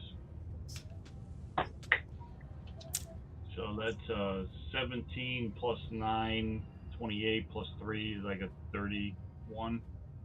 31. Well, God bless. What did you roll? I rolled a 17. Damn, dude, and that's plus- good. Actually, it's 27. It's a 30. I'm sorry. Oh, well, 1 point. Granted. I was getting ready to use one of my boons to counteract you, but because that's one thing I can do with it myself. But that ain't worth it. You did so good. That was great. All right, what's your damage? All right. So actually, nice max damage, so 14 points. Damn it! Are you serious? Great. Damn. All right. So when you catch him this time, he lets out another scream, as your weapons are not treating him nice. You know. That leaves the human rogue. The human rogue, you're attempting to sneak past this guy. I rolled a 7 on my observation. If he even sees you, saw your, yeah. If he I doesn't, saw your disparaging sigh when you I was rolled not your happy dice. with what I rolled. I'm still looking at it right here. Stop looking at me, 7. Anyway, so you sneak by this thing. You're not sure if it saw you or not, but you don't care. You're moving on. Those other two guys are welling into it pretty good. You've got the cleric back there. He's got his holy symbol up. You know, his shield's out glowing. He's chanting. Them guys are running off.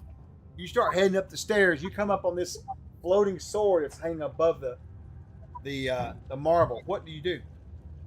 I grasp the hilt of the sword. I mean, that's what we're here for. This face. Oh, Why? no. So he Why are you he looking like reaches up that? and grabs it, and immediately the creature down at the foot of the stairs screams and turns and starts heading back up. I will allow Roland, for you and Arvon to have an opportunity attack, because he has ignored you completely now. He is in danger, big time, because Visalis has caused a serious problem.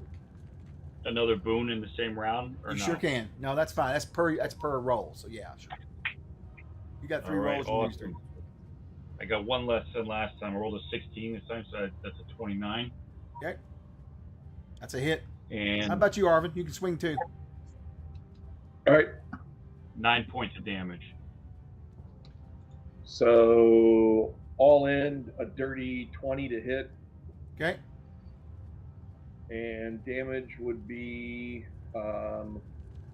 8 points plus my last boon coin with 3, so 11 again. Nice. I'm out of coins. Who has boon coins left? I have one left. How many of you got left in this Josh- this house? Josh has 2, Andy has 2, and I have 3. Okay. All right. So here's what happens. This thing heads up the stairs. You both strike it really good, and it screams and raises its hands up as if it's going to do some sort of. You guys have seen wizards before. You figure it's going to cast some sort of a spell at your party member up there, the rogue, who has grabbed a sword, and he's like struggling with it. And he's turning around, and he has this look of amazement on his face. It's almost as if he's seeing something you guys aren't seeing, right? And he's struggling with the sword. He's like, you know, he turns around, and that thing's coming up at him, and he starts to do this thing, and all of a sudden it just breaks into shreds as they're welling into it, and it just screams and dissipates. Nice. Because part of its protection was with the sword being upon the marble, and now that it's been moved and removed, it lost some of its protection, and you guys just wired it out. So as Visalis turns towards you guys, he's holding the sword up like this. He opens his mouth and he's shouting at you, but you can't hear him exactly. I've got the power. Yeah, he's saying something. And From the crown of Grayskull. it just blinks out and he disappears completely. He's gone. What? Yeah. Sword and God the rogue are damn. just gone. You guys are just kind of standing there looking at each sticky other like, what the fingers. hell? Leaves the sticky fingers to dish us after he gets the treasure. Well, I have a plan. I'm going to plan a second session to this, and we're going to play it on here in a couple months. We'll finish it up. All right. We're going to stop right there. So we- But he is Right here. disappearing. Okay, so no dispel magic. No. That sounds awesome. Can you make a note that I'm thinking about dispel magic for next time? Yeah, sure. Well, Make- next make a time note of that, please. I'll get you guys together and we'll do a little planning session ahead of time.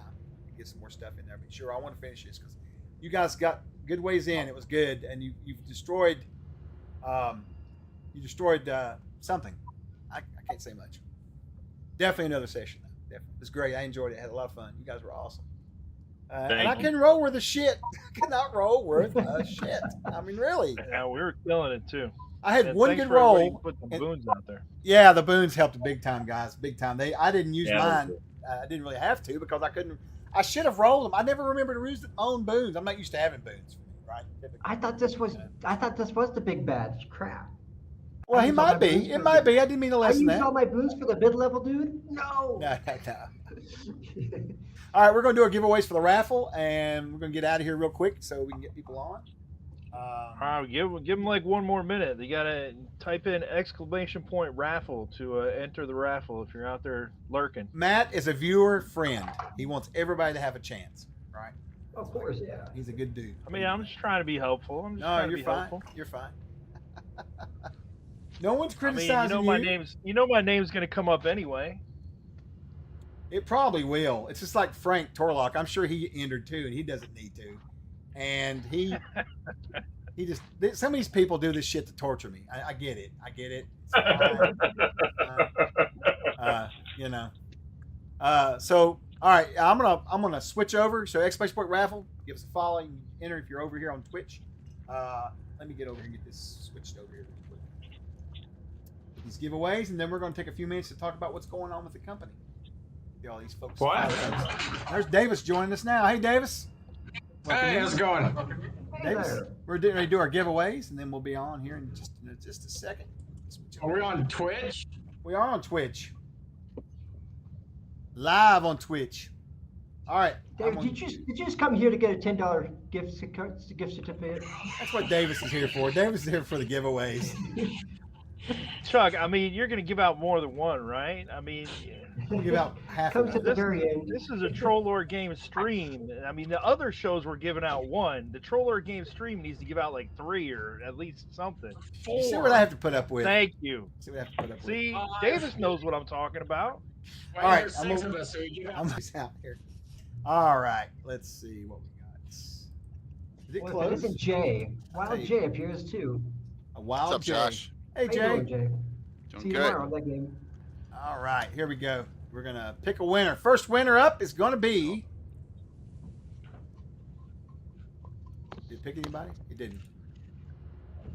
I Wow, don't it's see anybody. super lag. Oh, there. Baracus. Got 2 of them. Yeah, 2 of them in a row. Great. Winter and Baracus both are winners. All right. There's a link that popped up in the Discord. If you'll just drop in there and find Scott Obsidian Risk, he'll give you the code. He's the keeper of the codes. So just join our Discord if you would, Baracus, and hunt him up. You can just ask in the general chat. He may be watching. I'm not sure what he's doing today. I've been too busy to talk to him earlier. All right. Next winners will be. Look at that. Who is it? Art Claude Bruce, who's won before. I know he knows the deal. And there will be some other giveaways we're going to be doing out for the Joust tomorrow night. Just so you guys know, there'll be prizes for the Joust, some special prizes for the winners, or the top 3, I think. Me and Jay were talking It's about. 7. Yeah, and then we'll have some more. We'll have another giveaway on Sunday night for the wrap up session for everybody, that's hanging out. So I want to thank you guys for coming and playing with me. It was awesome. I really appreciate it. And we'll definitely schedule another session for this because I want to finish it. I think it'd be good. We'll do it one Saturday or something. Oh, are you on the tail end of a game? Yep, we just switched from a game to this. Yeah. Oh, okay. All right, guys. I appreciate you. I'm going to ask you to. We have to keep it as easy. We have to keep it as easy as possible for Chuck. Yeah, very simple. Thanks, everybody. Yeah, he's All right. going. You don't want to stop it now. Thanks. Hey guys, Take great care. game. Thanks, guys. Keep Thank keep you. it rolling here, GREYHAWK. All right, guys. Thanks Thank very you much so for much. participating. Really appreciate it. Ah, we made it. Looks like we made it. We made All right. it. All right. let me Video get this up Ninja. here. What is this? That's how you get in. Hey, you got a green screen. I'm I have a sorry. green screen, but it's not working. Oh. I want a green screen. It's more for the sound, so it's not so echoey. Oh, okay. Okay. All right. Let me see. Let me get my stuff put up, and we'll switch over here. Dude, no, you should turn the camera and do it like that. You should have sit in front of that. That would Josh, be don't awesome. encourage him, please. Don't encourage him, please. Oh no, do it. Look at my room. I mean, my God. I'll jump out. Look for a at minute. my I'll room, jump my in, okay? God. Josh, man, it's good to see you. Good to see you too. I'll see you tomorrow night in your game. Bye bye. All right, buddy. See you. Yeah. All right. What game is he talking about? I'm not sure. It'd be yours. Did I have someone drop from the joust? I have no idea. Well, I don't know what he's talking about, man. Now he's got me scared. Don't be scared. Yeah. Don't if you're scared, be get a dog, right? What? I'm checking. I'm going on right now and taking a look here and just making sure here. I'm going to the Grand Joust of Altamira. Mm-hmm. He ain't on my list here. So Matt, you're it's not terrible. that. I don't know what he's talking about. What game? I don't know, but let's have some fun here with this discussion. Yeah, we're just going to basically be talking about what's going on with Troller Games. If you guys have any questions, you can throw them in the chat. It's good to see everyone. Good to see We're everybody. going to raid into Anna Meyer. Anna's got a great show coming up. Excellent. That sounds great. Okay. So Yeah, absolutely. let's start with Davis first. Davis, talk about some of the stuff you've been working on this year for Troller Games. What's coming up and what's coming up even further down the road? I saw your post today on X, so I know you've been hinting around. So. About what I'm doing? Yeah, I saw that earlier. You put that one thing out there for Barzoom. So. Yeah, Jeremy asked me why I didn't have time. Okay, so Jeremy's working on the introductory set, right?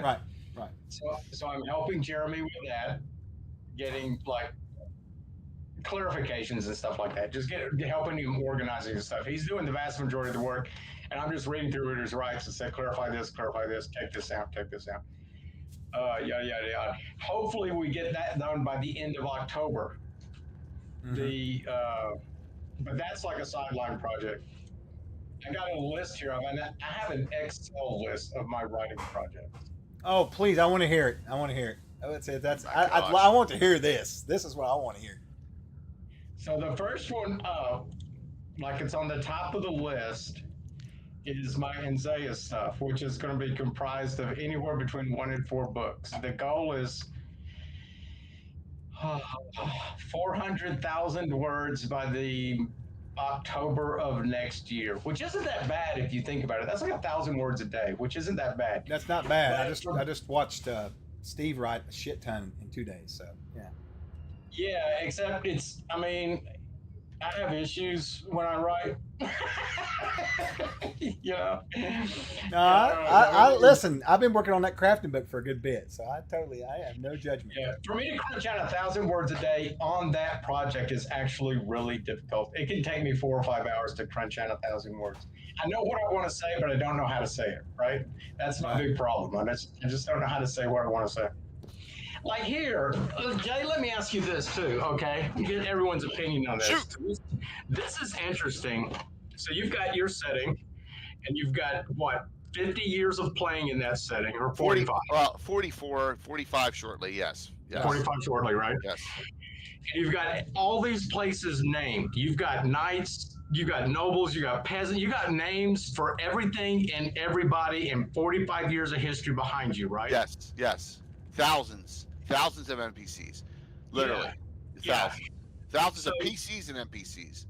So the question is, like, when you put that out, because you're going to be doing it for publication and public consumption. When? So let's get, in tidbits, because, the problem is the GREYHAWK setting. Yeah. I can't put it out there without getting, right? So it's in a limited setting. So that's why kind of what we did with the Altamira thing is we made it limited, right? Yeah. It's a limited area on it, just so little at a time. But if I were able to put out that entire setting, it would take me, I don't know, it would be 20 resource books, right? Yeah. See, and it's refining it down to where to start, and then like where I get fuddled too is like, so you've got all these names for things that people wouldn't recognize. Oh, they would, because a lot of it's like the jokes you have in your publications, right? I've seen there's stuff that's jokes on public commentary going back to the 70s, right? Right. Yeah. I mean, they get some of them, but yeah, you're right. It would be Herculean to do it, and a lot of people are like, oh, just publish your rules. And then I got 20 binders behind me downstairs. I'm like, I can't. It's easy. I can't. Yeah. First of all, it's based on 1E2E. I can't do it. Yeah, so you have to parse through and pick out what you want. Right. And that's what, I'm sorry I went so far behind with my health issues. That's why with this, we were going to do Altamira, and then I was going to do the Elven Realms that you have just south of them and turn my Selene into those. And we're going to start there. That's what we're going to do for you guys. Yeah. So, yeah. And it's tough, man. Writing's hard. Writing.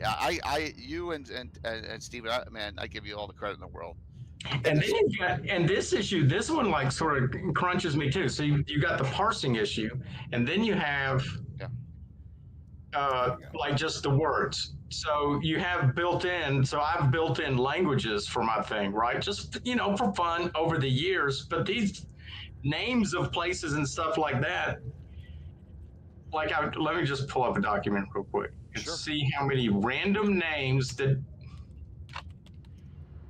in first paragraph, 1, 2, 3, 4, 5, 6, 7, 8, 9, 10 names, right? Yeah. That are completely just made up, right? So do I use those names that I've made up, like Neuvenfelden, Exenvold, and stuff like that, or do I transliterate the names because they all have transliterations, right? Yeah, that's a tough call. That's a tough call. So I'll give you an example of my game. So, like, Keelan, because KMR is based in Keelan. I have this estate, the Winchesters, right? And the Winchesters are like the noble humans that I take from, where all my NPCs are from, and so there's a whole bunch of them. I have a family tree and everything.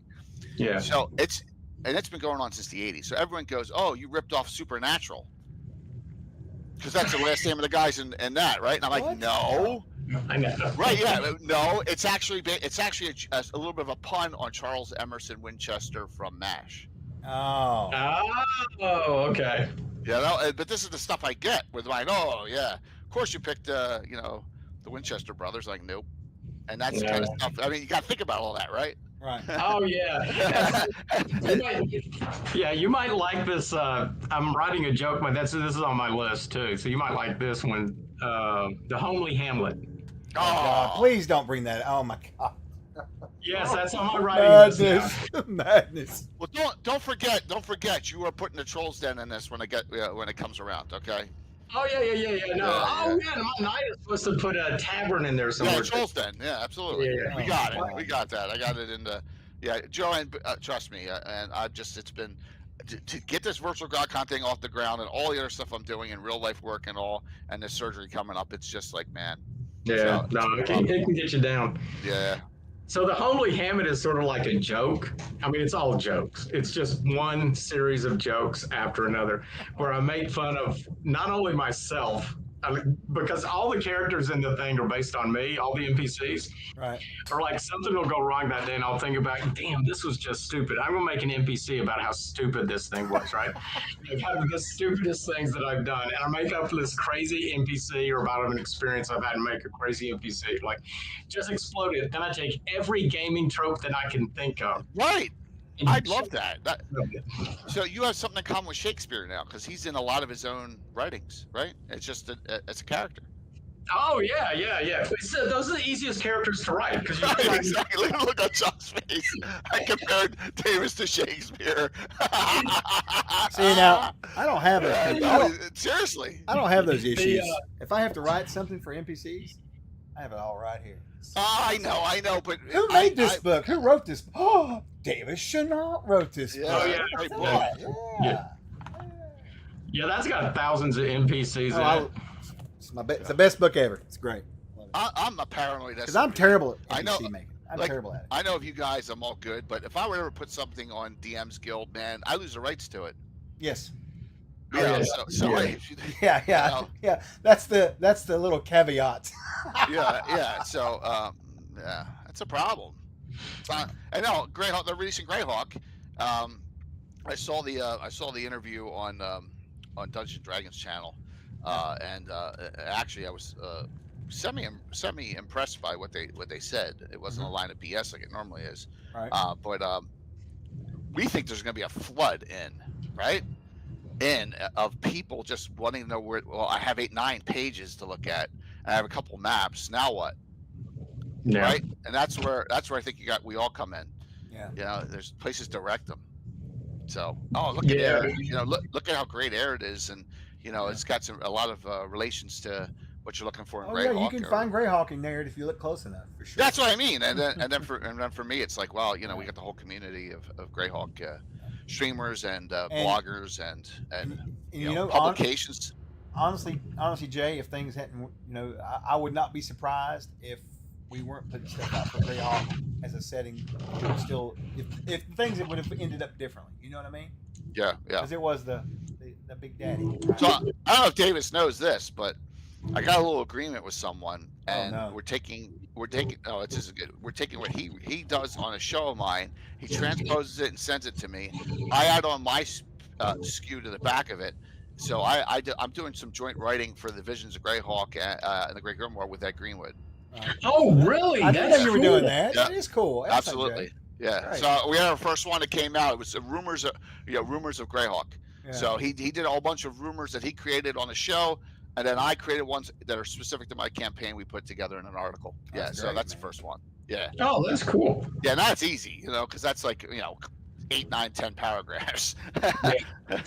So yeah, but that was a neat thing. So we got some neat stuff coming on. He was a blast last night too. Chuck, I know you caught some of it. I did catch it. With it, yeah, what a blast he is. Yeah. Well, we all passed out. So let's see. We just started. Let's talk about what we got coming down the pike. Yeah, right please. now, Let's do it. So next week we will start fulfilling Amazing Adventures. Finally, I think we're going to do. Next week we'll do the first part of it in stages. Coming up right after that, as I'm setting up staging for the Hermit, that'll be fulfilled. I actually got off a 2.5-hour call this morning with the guys in England about getting all the shipping straightened out for international shipping because they're going to cover a big chunk of Europe for us. Oh, okay. Yeah, GMSS, which will be good. And then what's after that? After that would be Arms and Armor. I think they're still needing some art pieces for that, isn't it, Davis? Right? There's a few art pieces left in that. The Three Sisters are going out. Yeah, they'll come out. They'll come out. The next Reforged will come out late November. We'll start shipping that. Yeah, because they go to print the next week. I think the MT, I think the PHB, MT, and CKG all go to print next week. Yeah, the C series will be just well, I don't know if it'll be behind or not. Steve, he had to go out of town, but every bit of time I'll give that man credit for being dedicated. He's dealing with family stuff, and he's still almost written that whole C0 while he's been gone. I mean, that's man, that's badass. crazy. So if he gets it done, and I think he will. I think we'll see. We may even have the C series ready to go to print at the same time. So that would be great. Be thrilled about Yeah, that. we're going to be wrapping up. I think Ken and I talked this morning. I think we're going to be wrapping up like 7 to 9 projects in the next 4 weeks, 4 to 6 weeks. Yeah. I'm looking forward to the Gary Gygax compilations. Well, we got the World's Builders Archive that'll be out next year, and in February we're doing the Kickstarter for the Castle Zygeek. That's good. Good Great, stuff. perfect time too. Yeah, Perfect absolutely. time for that. Awesome. Yeah, February to March. I don't know how long the campaign's going to be. I think 30. I wanted it longer, but Ken didn't like them long. Yeah. But maybe end it at GaryCon. Yeah. It'd be Either nice. end it or just last week at GaryCon or something like that. Yeah, that would be cool to do for sure. I'd like to do a tie-in like that. That'd be fun. And yeah, Sparky, it's C0 is a new one he's writing for it. I don't know if you've missed one from the rest of the series, but that'll be the I hate to digress, but I got to ask this question. What 80s movie posters on that wall back there? That's one of those goofy wizard ones. See the one with the guy up in the Chuck? That is not an 80s poster. That is a poster from GaryCon. Oh, is it? Oh, I thought, okay, because there was Luke one gave like that to me many years oh ago. wow, I thought because there's one with a no, that's actually Gary Gygax Manticore killing on the something side. back there. He's destroying something. Oh, okay, all right, that's fine. I was just curious because I like collecting all that old stuff. Oh, I know. So. That's why he offered it to me, and I took it. It's real nice. Nice, that's fantastic. Yeah. Very cool. It's a long time ago, actually. Really see that in the So distance. long. I wasn't Plus even working for. Jason. I don't think I was working for the Trolls then. Actually, it's been No. long time. I Oh, you about stole it. All right, No, I so didn't take it. I had to ask permission. Good Lord. Mm-hmm. let's put this out there. Davis, you coming to Philly He's not. in What's- January? No. Well, I don't know. He might. If he shows up, What it'll be day? because he just Page. changed his mind. Page 2, Yeah, Philadelphia Area Gaming Expo. Eric Gaming Expo. I think so, actually. I told Dakota I would go with him, so yeah. I think So now it starts Thursday night. The VIP night's Thursday, right? I'm actually DMing at that. Yeah. And but if you guys get here a day early, Play Okay, a game in my basement, man. That Yeah, Wednesday. I'm going to be there a day early because we're supposed to go out and eat. Day con, right? It's a Friday, Saturday, Sunday. Well, right, Thursday night it actually starts. yeah, Thursday night And they it's- have a dinner. They have a dinner, and then after that they have games. Got VIP games, so I'm DMing Yeah, one of those. Yeah. yeah. So And it's on the 3rd ish. Oh, I don't What know. date is it? yeah, the third weekend of January. Yeah, absolutely. I can look Okay, it up. that's what I thought. That's what I thought. Yeah, I think I'll be coming up for that. You need to for sure. Yeah. So Yeah. we need to. And we were going to leave because I even went over a plan with them. I thought it was at a different. See, the great thing Well- about this is, Davis, is no one tells me, so we need to get you a room. Oh yeah. Yeah. Those little things, you know. So yeah, for That's sure. a minor thing. So, well, I Yeah. don't know. I mean, I guess it is. I don't know what the house is. It was a good con last year, and Was it? yeah, it was really good. And I got I've heard my good entire stuff about it. group of players is going, except with one exception of one. Tim's Right. DM in there as well. Yeah. So, and like I said, I live 35 minutes from there. So Oh, okay. Yeah, we'll be up then. Then I'll be up. And we can game Thursday night, and we'll probably leave like Thursday morning at 1 a.m. I think it's Philly's a 13-hour drive. oh. Well, if you get there on time, man. Yeah, I'll I'm not. ruin my I'm game stopping there halfway. Thursday. I'm actually stopping up at a City and Risk house. Spend the night at his house, and then driving Yeah. into Jay's. So. It's been at Jay's house. To Philly? Yeah. Yeah, You're I'm only not- like 30 minutes outside of Philly. No, I wish I was. No, it's 12 hours. You just gotta cross. Well, all you have to do is cross Virginia, right? Yeah, but I'm in At an Tennessee at an angle. I'm down. It's in a long Tennessee. way. Yeah, And then going through DC and Baltimore is nuts. I'm not looking forward to that. Yeah. So. Oh, that's right. I'm mixing it up with freaking Pittsburgh. God dang it. The Jason, right?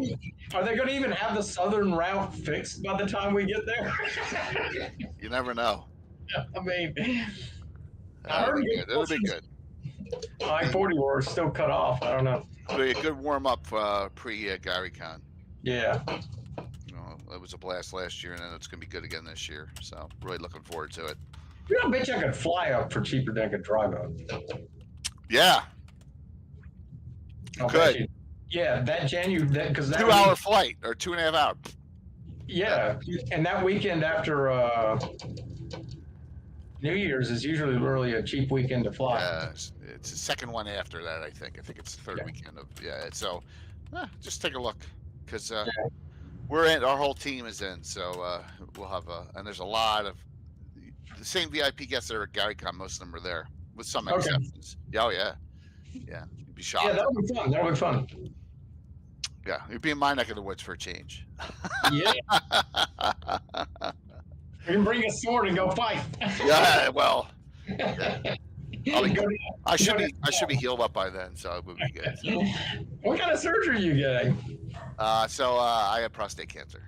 Oh, I'm sorry to hear that, dude. Yeah, it's early. They caught it early. Everyone, there you go. So That's all good. I'm getting removal of it in November.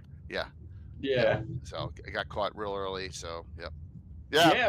If they catch it early, a friend of mine, I know it's not a likely matter. A friend of mine has been in for 3 times. Okay. Oh, He's 87 years old. They keep catching it right away, right? And he's done it since he was like 55. They've caught it 3 times, and he's perfectly fine. It's just like, Right. for him, it's like getting a tooth done now. yeah. I just want to get it done and move on, and be cancer free. So it's kind of always on it's in the back of your head, Oh, it's going to spread and all. So yeah, they caught it very early, so I'm just going to get it removed and move on. So, but that's throwing a wrench into a lot of things. But so Yeah. Yep. Well, I'm sorry to hear that. Oh, it's okay, man. That's why those TV ads are true, right? Catch it early, and you're in good shit. Yeah, you're good. Yeah. Well, and that's the thing for anyone out there, because we've had to deal with this in our family so many times. If you catch it early, Move over a little bit, Boom. Davis. You got your name in front of your face again. There you go. they're All right. You're too good looking to be hiding, dude. That's okay. Jeez. It's all right. It's all right. We're good. We're good. Yeah, it's just- it's yeah. prevalent in everybody's family, man. I haven't had much in my family, but my wife's family, her dad died of prostate cancer. Now I've got my problems going on, as everybody knows, because I keep disappearing. They're trying to figure out what's wrong with me. So The doctor hasn't gotten back to me. I've got to call him next week about that. But it's whatever. It's normal humanity crap, you know. Yeah. We're not immune anymore. I don't know. I keep going to the doctor and he says, "Get out of here. You're fine. Leave me alone." Eat more onion and garlics, damn I it! would Get out of love my to hear out of that. my office. I would love to hear that. Yeah, that would be awesome. So Yeah. um, I figured one day I'm just going to show up and he goes, "Well, you're done." Oh, don't say that. Oh my God, that would be. Well, let's see. Yeah, What else we got going on way down the pike? We got Barzoom. If people don't know about that, that's the role playing game oh, developed for Yeah, Mars. Barsoom. Edgar Rice Burroughs, right? Everybody likes the John Yes, Carter Mars we got- stuff, right? Barsoom, the Crusader. We're bringing that back. The Crusaders coming back. Yep, in force, which is really nice. I'm really excited about that. What else we got? I'm writing a novel, oh, cool. A Princess Without a Heart. And then I've got 12 modules lined up for next year. How many? I like to hear How that. many? I like to hear modules. 12 modules, A Wrath of Dragons. That's what the series is going to be called. Oh wow! I wonder how you got inspired by that. Yeah. Well, I can certainly So- understand why. The art's So is that an adventure path? It's not going to be really an adventure, but it's sort of, I'll tie it. Interconnected. Yeah, I'll sort of tie them together and something like Okay. that. All right. Cool. But they won't be so tied together that you can't like individually do them. But I got to come up with this big thing of like these dragons, and they're just stuff's going on, and characters got to get in there and fix it all and kill some dragons along the way. And Sounds so, good. and each module will be dealing with one particular type of dragon. Well, I have only one question for you. Okay, make it Is it this split it up dragon? into 3 parts Is it this dragon right here? This is all I care and about. add a track to it. You know what picture I'm pulling up, right? I got to get on Twitch. Oh, you don't have to. show I put the Lich Dragon up. Oh, the Lich Dragon. Yeah, that'll be in there. Oh yeah. Look at that sweetness, Jay. Wow. So is that the equivalent of a Dracolich in Yes. Greyhawk? Yeah, we just Yeah. Trivia question: Who Oh, created a Dracolich? You mean as far as in the stories or in real life? In A vampire. D&D, who created a Ed did. Dracolich? Wait, Tom What? Cruise. Ed did. Tom right? Cruise. Isn't that? Ed Greenwood. Yeah, Ed did. Yeah, yeah. Ed did. Okay. Tom Cruise. That's funny. How did you know? Yeah. He's a secret player. He's one of those secret players. Secret. No one knows about it. Yeah, I don't know what Kent's working on. I can't tell one project I can't talk about. I know that. Wow. The Yeah, we got other a few of those one, floating around. we're hatching plans. He's going to do a lot more novelizations, I think, of some things. Mm-hmm. I think actually Kent's schedule is sort of cleared up. Well, he was going to go back Roughly- into Codex of Plains, though, Oh yeah, that's right. Codex of Plains. and that will keep him wrapped up for a bit because he's basically doing our tribute to this. Yes. Jeff And Grubb. I think we got the cover for it already. I think somewhere. I don't know. It seems like I saw the art Yeah. for it. I don't remember. A lot of the art in there has always done a lot of the art. Look at this, Jay. What's in this book? Some kind of ancient writings when we were gaming back in the day. Look, I find old I don't know what character this- logs. look at this. It's like a Yeah. scroll Like or stuff something. I would have never known. Like I'm like, oh my god, these characters are 3rd level in here, and now they're like 9th, 10th, 11th. Look you at know, this. Look at that. Years ago. Remember Yeah. those? What is that? Forgotten Realms, hex things. Oh, okay. Oh, wow. Oh, I remember those. Yeah. I just opened Do you book remember the up. ones where you had to it was red and you had to put the cellophane over top of it so you could Yes. read it? Yeah. I was like, There was a lot of crazy stuff back single player. There were like the single player games. then. Oh, that they put Yeah. out. For sure. Some memories, Yeah. some real memories back then. Man, I can't believe where the time has gone. It's crazy how much It is. you know. It is wild, isn't it? There's a lot of gaming stuff over the years that's been produced. A lot. I mean, seriously, if you think about the titles out there, it's insane. Not just the title, all the stuff that's been produced for them. Just the stuff like Right. dice and like the miniatures and just Notepads. Oh man, We have miniatures that are used that are definitely 82, 81. Right. Oh, Oh, you You still know, use that are them? painted. You know, they're player characters. Yeah, oh yeah. you remember those old Ralph Oh. Parther ones? How they were, or the Grenadier ones were like just real lead? Because we used to take Yeah. them. We would take a lighter. We did some stupid shit. They man. melt. Yeah, Yeah, they but that's melt, yeah. dangerous, man. We had like lead on us and shit, and we would melt the weapons and stuff and make them shape differently, and like we would mess around with them. I remember one time we made an Etten out of 2 Hell Giants. We checked the head. And we melted it That's on. funny. At the time, you couldn't find like Yeah, you we're couldn't find- spoiled nowadays. I know. Now you I just mean- get online and find whatever you want. You know. Yeah. All right, so there was a part last night where you could have as many as 4 flesh golems come out of this thing. Yeah. In Will's adventure we ran, and I have one and a half real minis that are plastic, and I'm like, oh my god, I can't put something out on the table. I got to put something out there. I have 4 flesh golems. I'm panicking, because I like to have every single thing I have out on the Right. table. Yes. So You know, you see, I did that one time, but you know what I did? I would just get some hamburger meat out of the refrigerator, some toothpicks, and make me a flesh golem. Take some old hot dogs and put them on toothpicks. oh god, Yes, Trocon's set to be sometime in next fall. I think Steve, we talked about the other day, and we're going with September, somewhere in September. So, Really? yes, I have no idea who I am. Bone, I have no idea who I am. he's an old man. Yeah. What else was I going to ask you? So back, I want to go back. I want to ask you a question about Altamira because I don't know. I know, Sure. I know you're writing it and everything for all this, but what exactly is going to be in the box set when you get done with it? So Or whatever it is, box set we or wanted hardback to or whatever. emulate the Free City of Greyhawk box set. So locations, NPCs at different levels, classes. The classes that are converted over to Castles and Crusades. Yeah, but like the bounty- let's ask bounty about hunter. that for a second. How many new classes have you got in there? So we got Bounty Hunter, we got Necromancer's tough because I haven't been able to get as many spells That sounds together. juicy.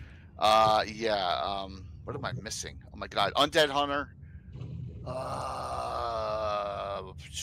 Bounty Hunter, Undead Hunter, Inquisitor, and Necromancer, and maybe Shadow Mage. Shadow but the Mage, spell that's list cool. I'm tough with. Yeah, the spell list I'm tough with. It's tough to get there because you know me. I got all these spells and I just don't know what I can and can't pull out of what's copyrighted from. Oh, with proprietary number. Well, Yeah, you can yeah, use for those spells, spells. Am I going to be able to create an entire spell list of 7 levels of spells, which like roughly 15 spells? I each, think so. minimum, I think so.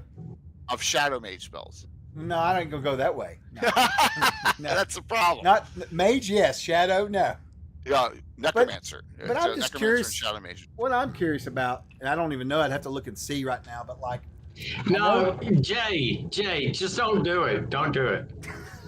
Let me tell you something. The Bounty Hunter, Steven already proved. He said it was badass because it's my. Yeah, no, it's Bounty custom Hunter- credit. But So- the Necromancer and the what is Shadow Mage? Shadow Mage, yeah. What I would do, rather than even make the class, I would focus on just if. That's a lot of spells, dude. That's the Is- problem.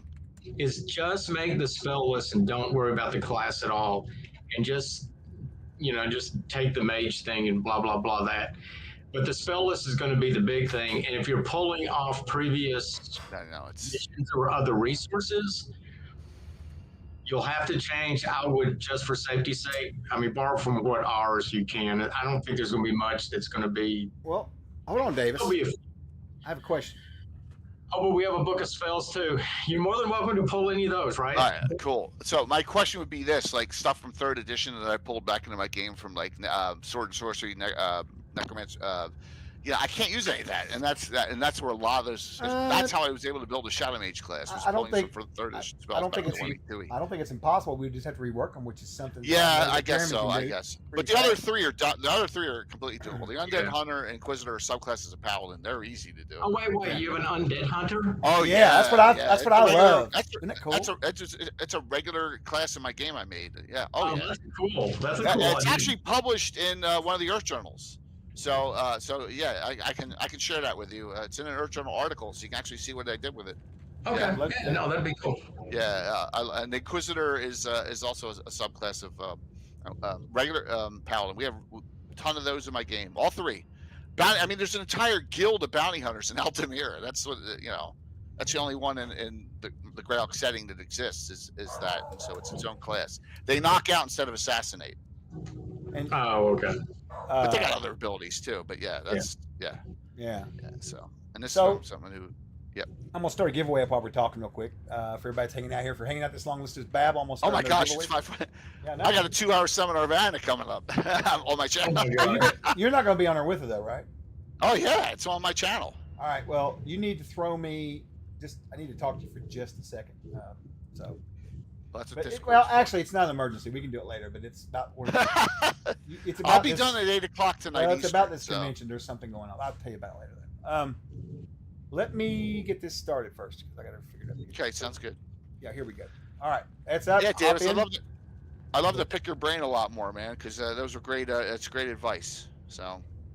Yeah, I think on the names, you just changed the names. I mean, I don't know. I can't think. I don't have any of those books off. So when I started doing this for GREYHAWK to aired, I had to change 2 things, and that was it. 2 names, and one was the Order of Ulick, and just making it the Order of Altamira. That was easy because I always tried not to use canon names in my game, right? Yeah. And then the third one was the last one was a character that's in a Dragon magazine written by Roger Moore. Euban Had is his name. It's a high-level halfling thief. I just named him You Were Taken instead, so that was easy. Yeah, stuff like that. Like, let's say, Hand of Spiraling Death. You would just go Palm of Unaliving or something. Just something. You just like switch them up a little bit. What's Tensor's floating disc called? Since Great Babe uses that to great effect again. What's that called? Is it just floating disc? He got rid of it. In No. He got rid of it. I was using that example with It's a called. Tensor It's name called on it. the 8 discs now. No, I would be funny. I think he calls it. I'd have to look and see. I can't remember now. Well, I can look it up actually. All right, so the names are changed to protect innocent. Yeah. Yes, change the names. The mechanic can't be copyrighted for the spell, but just write it a little bit different. Yep. Usually, if you just clarify it, it's that's enough writing to. So, David, since you were not really able to participate in the joust tomorrow night, I have one of your regular viewers playing Lord Eli Vonnegut this year. Your guy from last year. What time is the joust? It's at 6. But do you want me to bump the person who's taking your place? I'd love to have you. Hey, if you want to hop on and say hi for 10 minutes, that would be great. Yeah, I'll try to do that. 6 is sort of hard for me, but yeah, no, I'll try to do that. Yeah. Jay- It's Sparky, by the way. He's got the character. I wanted to make sure I had this right when you asked. Do you want to know what floating disc is renamed to? Yes. And what was your guess? Or whatever it's called. Floating disc. That was your guess, right? Floating disc. Yeah. Flying saucer. Okay, well that makes sense. Oh, you're kidding me. No, Steve wanted it. That's what it is. It's flying saucer. Now we've got Flying Saucer and Google Eyes of Doom. That's So right. that's tomorrow night at 6, everyone. I got Anna tonight at 8. I got the ever mysterious Tim tomorrow at 8 a.m.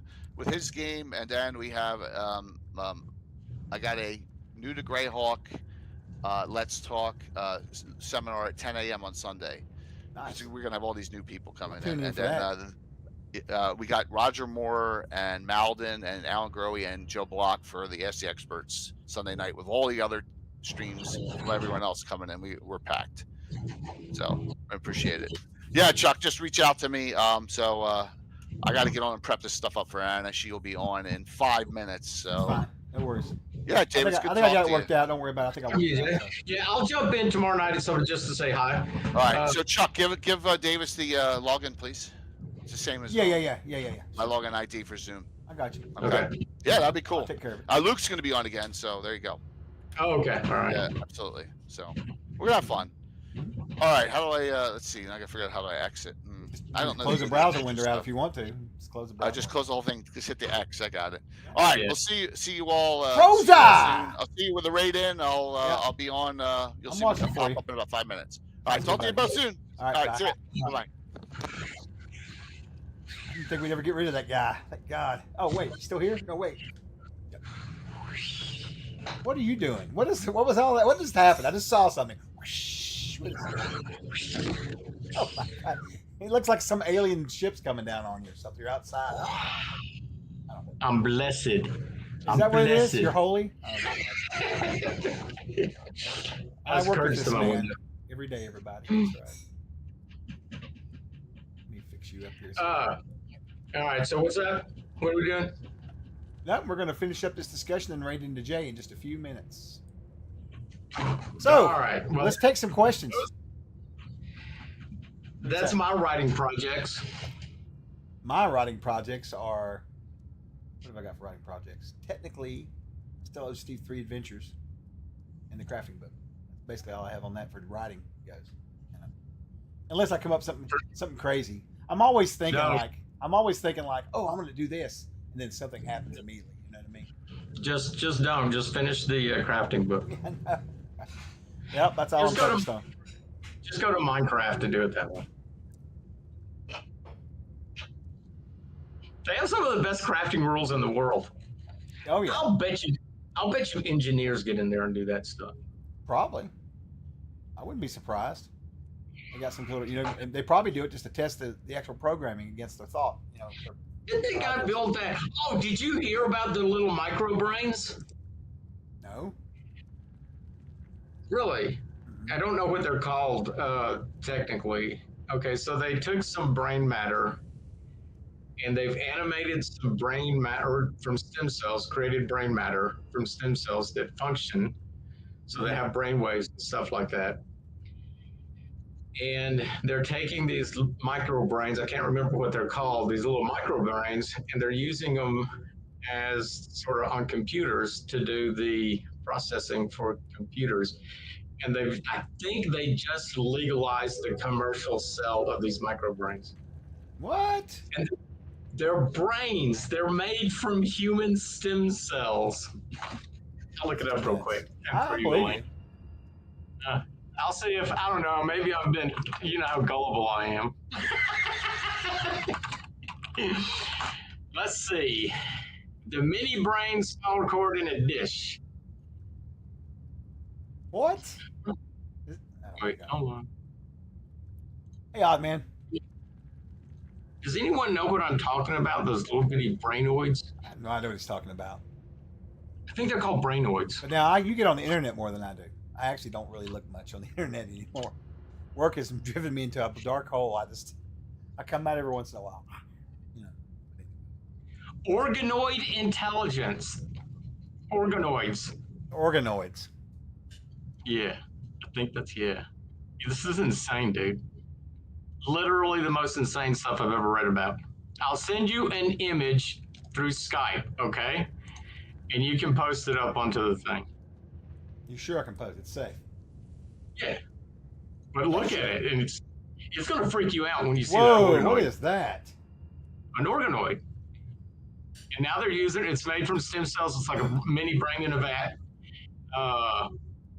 And they're using them for processing. So you need to stat block that for me. I will put it in my game tomorrow that I'm running for the con here. If you'll stat block it, I'll put it in the damn game. Dude, okay, so there they are in a petri dish. Okay, so you can actually, dude, that's an awesome.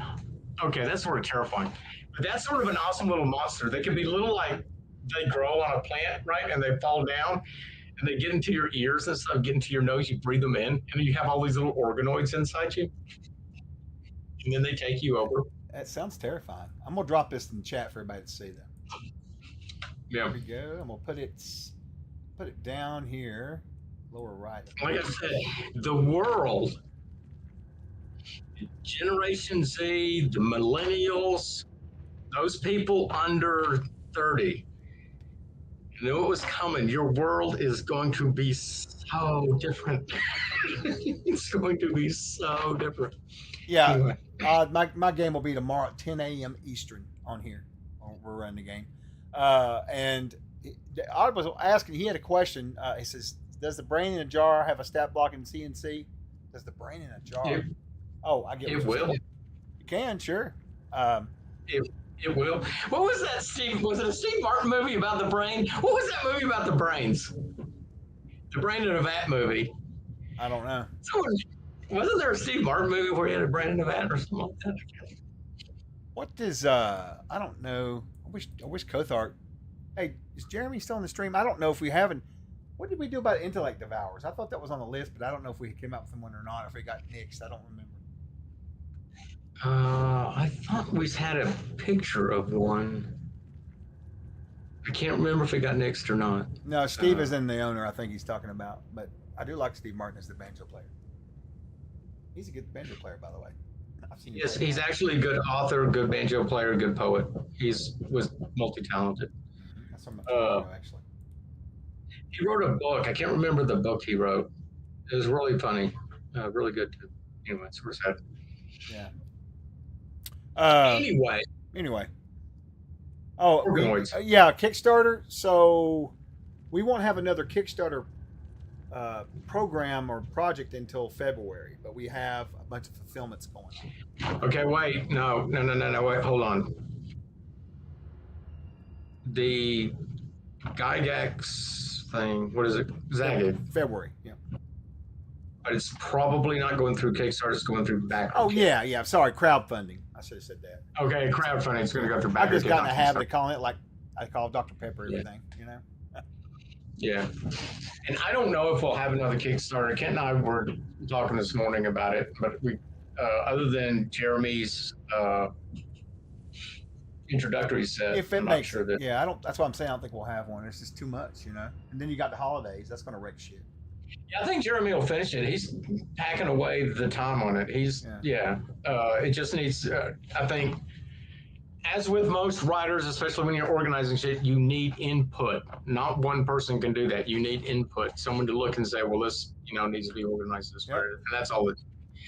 The big slowdown is going to be art. Oh, always. It always is. Art's the devil in publishing. I didn't know that until I came to work for this company. Holy shit.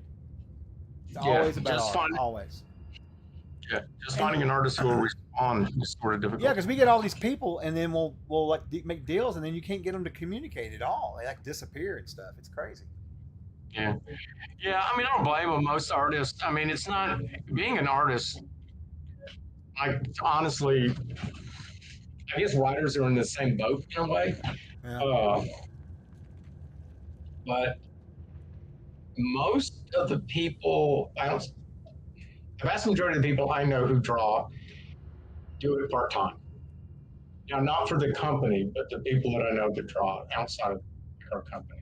So there's a professional level, but it can't be that many. I mean, honestly, I'm thinking about it. It can't be that many that are at the professional level. And the others do it part-time. And life just gets in the way. I mean, that's the way life is. Yeah, you can't expect to do anything in life and expect it to just be an organized thing, man. With reality the way it is, you can't. You got health, you got family. It's like that hurricane knocked me out of power for 2 days. We've got whole towns that are gone, wiped out of existence. How are you supposed to? What if you lived there and you were working on a project, and you had to get up and evacuate? You can't. Or your computer gets destroyed. Yeah, or your computer gets destroyed. Exactly, you lose all your files, which that happens, unfortunately, to all of us. I don't know. I need to show you that at some point when I find it. But yeah, Anyway. So we're looking around for artists and stuff like that. Always looking for artists. Yeah, being an artist full time is a grind. It has to be. It has to be a grind for sure. You have to really love your job too. Like you take Jason and Zoe. Look how long they've been working for us, and Peter. Yeah, and can you imagine, like, you start out drawing or whatever art as a passion type thing, and then you turn it into a job. Right. And then it's a job. And you can sort of lose your passion for it, and whatever. But then you end up at a certain level where you get to do what you want to do when you want to do it, and then it goes back. So. Anyway, anyone who's an artist out there and plugging away, just keep plugging away. That's my only suggestion. Writers too, just keep plugging. What do they say? It's consistency that will produce success. Oh. Well, you got it. You got to, man, because like we just said, reality will come in and knock you away. So you've got to stay focused on it. I know because I've I never really wrote anything other than in college. I wrote some poetry. It got published in a magazine. It was not a big deal. And then I come to work at this company, and the first thing I wrote was the first time I'd ever written anything, and that was just my little small thing, and that was a real challenge. And then now that I'm trying to make this into a bigger book, I struggle with so many things because one of the biggest problems I have is you'll read something and you'll question yourself. You know, is that right? Yeah. Is that the right way I want to present that or whatever? And then next thing you know, you're tearing it all apart again. You know, and it's very frustrating. You know, but that's part of it. Hey, Bruce, we appreciate it too, man. Honestly, we've got a lot of people here helping us out here lately. Evidently, he does some verse. He's been doing some filler stuff for us. So that's good to hear. Oh, good. Well, anything we've seen come through improved looks great, man. We've been seeing some great art, haven't we, Davis, come through from a lot of different artists. So. Oh yeah, no. Jeremy's been pulling together some good artists and there's some good art. I'm really happy with that. The M&T is going to be amazing, man. I mean, it really is. Yeah. It's just that, like, so when we're looking forward to, like, next year, we've got Zagig 1, Zagig 2, which is 17 levels of dungeons, roughly. Massive. I don't know how much with the page. I have no idea. I'm just going to guess. Right. Anywhere between 600 and 1,000 pages between both of them. Then you got the artwork that goes with them. If you look at the artwork in the box set that we released 20 years ago or whatever, mm-hmm. It's really good. Peter did it, but it's black and white. We're going for color. Right. So there's going to be lots of images there, and then there's the maps, which is another issue altogether. You're ancient and missing. Yeah. And all kinds of shit. Yeah. Then we have Barsoom, which is going to be an art-heavy book, and we're looking for just the right. Oh, that's the tough one there. That is a tough one. Yeah, because Kent wants a Michael Whelan type mood, right. And I'm moving more to a Frazetta type mood, and the Burroughs Estate has suggested that minimally we stick within modern sensibilities, I think was the word. So, because this is officially licensed. And we like the Burroughs Estate. The Burroughs guys are really... Yeah, they're great to work with, man. You know? They're so cool. So it's funny because when Ken and I first were talking about it, we're gonna go full Burroughs, just 100% Burroughs, and then the estate put the brakes on that. Said, well, wait. Some of this is a little aged. yeah. So it's a little bit. I mean, we already had Peter lined up. Peter could have done that shit easy. He's really good at that kind of style, you know. So, but anyway. Yeah, and some people, if you get on Pinterest, fans have put together some stuff that's really, really. Yeah. Really, really good. But I tried contacting one and can't contact. She's unavailable for some. All right, so we need to do our giveaways and rating to Jay now. They're up and live and ready to go. So let me get that started here. I'm gonna switch over. If you guys ever hopped into a giveaway, get in now. Exclamation Point Raffle, give us a follow, if you would please. And I'm gonna jump over to there. Okay. There we go. Let's see here. All right, let's do these giveaways right away. I'm gonna close the entries out. First winner is going to be. Okay. Boy, this thing has been really weird today. I have to keep refreshing the browser for it. It's like. I also on TikTok today that W is the only letter in the alphabet that starts with a letter that's not the letter. It starts with a D. The W starts with a D. The W. Every other letter. Yeah, W. Oh, good Lord. Okay. Touch of Evil. The only letter. He's got the first win for you know the deal on that. Bubble. We have a lot to do, Aubin, you're sure. Our second winner, I'm gonna pull one more, and that's gonna be Bone Shooter. All right. Who? Bone Shooter 87, and let's see who was the other one. Touch of Evil. I was like, what? It's like Bone Tomahawk all over. No, it's not Bone Tomahawk, just Bone Shooter, but close enough. Congrats. Oh, I see what you did there, man. All right. So we're going to raid into Jay right now. Let me set up a raid. You guys can hang out. Really appreciate you guys hanging out for all these con games and the panels and stuff. Very nice. Very nice. Cannot complain one bit about it. You guys have been amazing. And thanks for hanging out for the game earlier. It was a lot of fun. All right. How much Neanderthal blood I have in me? What's that? I wonder how much Neanderthal blood I have in me. About 92%, I think. I think so, because whenever I see myself on the thing, I see this heavy brow ridge and this large nose. And I look like one of those. I'm going to pull up a Neanderthal picture and put it beside me and see what it looks like. All right, guys. Well, listen, we're going to get out of here. We really appreciate you so much. Go give Jay a hard time over there. Enjoy Anna. It'll be a great stream. They'll be talking about some cool stuff. I'll be lurking. But again, we'll catch you back tomorrow with other games, and later tonight they've got other games going on. So check all that out. This will continue as we continue to raid into each other. I'll be raiding into tomorrow at some point. I'll have my game on at 10 a.m. Eastern, so come by and see us. All right. Thanks a lot, everybody. Peace out, and Troll's Eye. Ow! We'll see you guys later.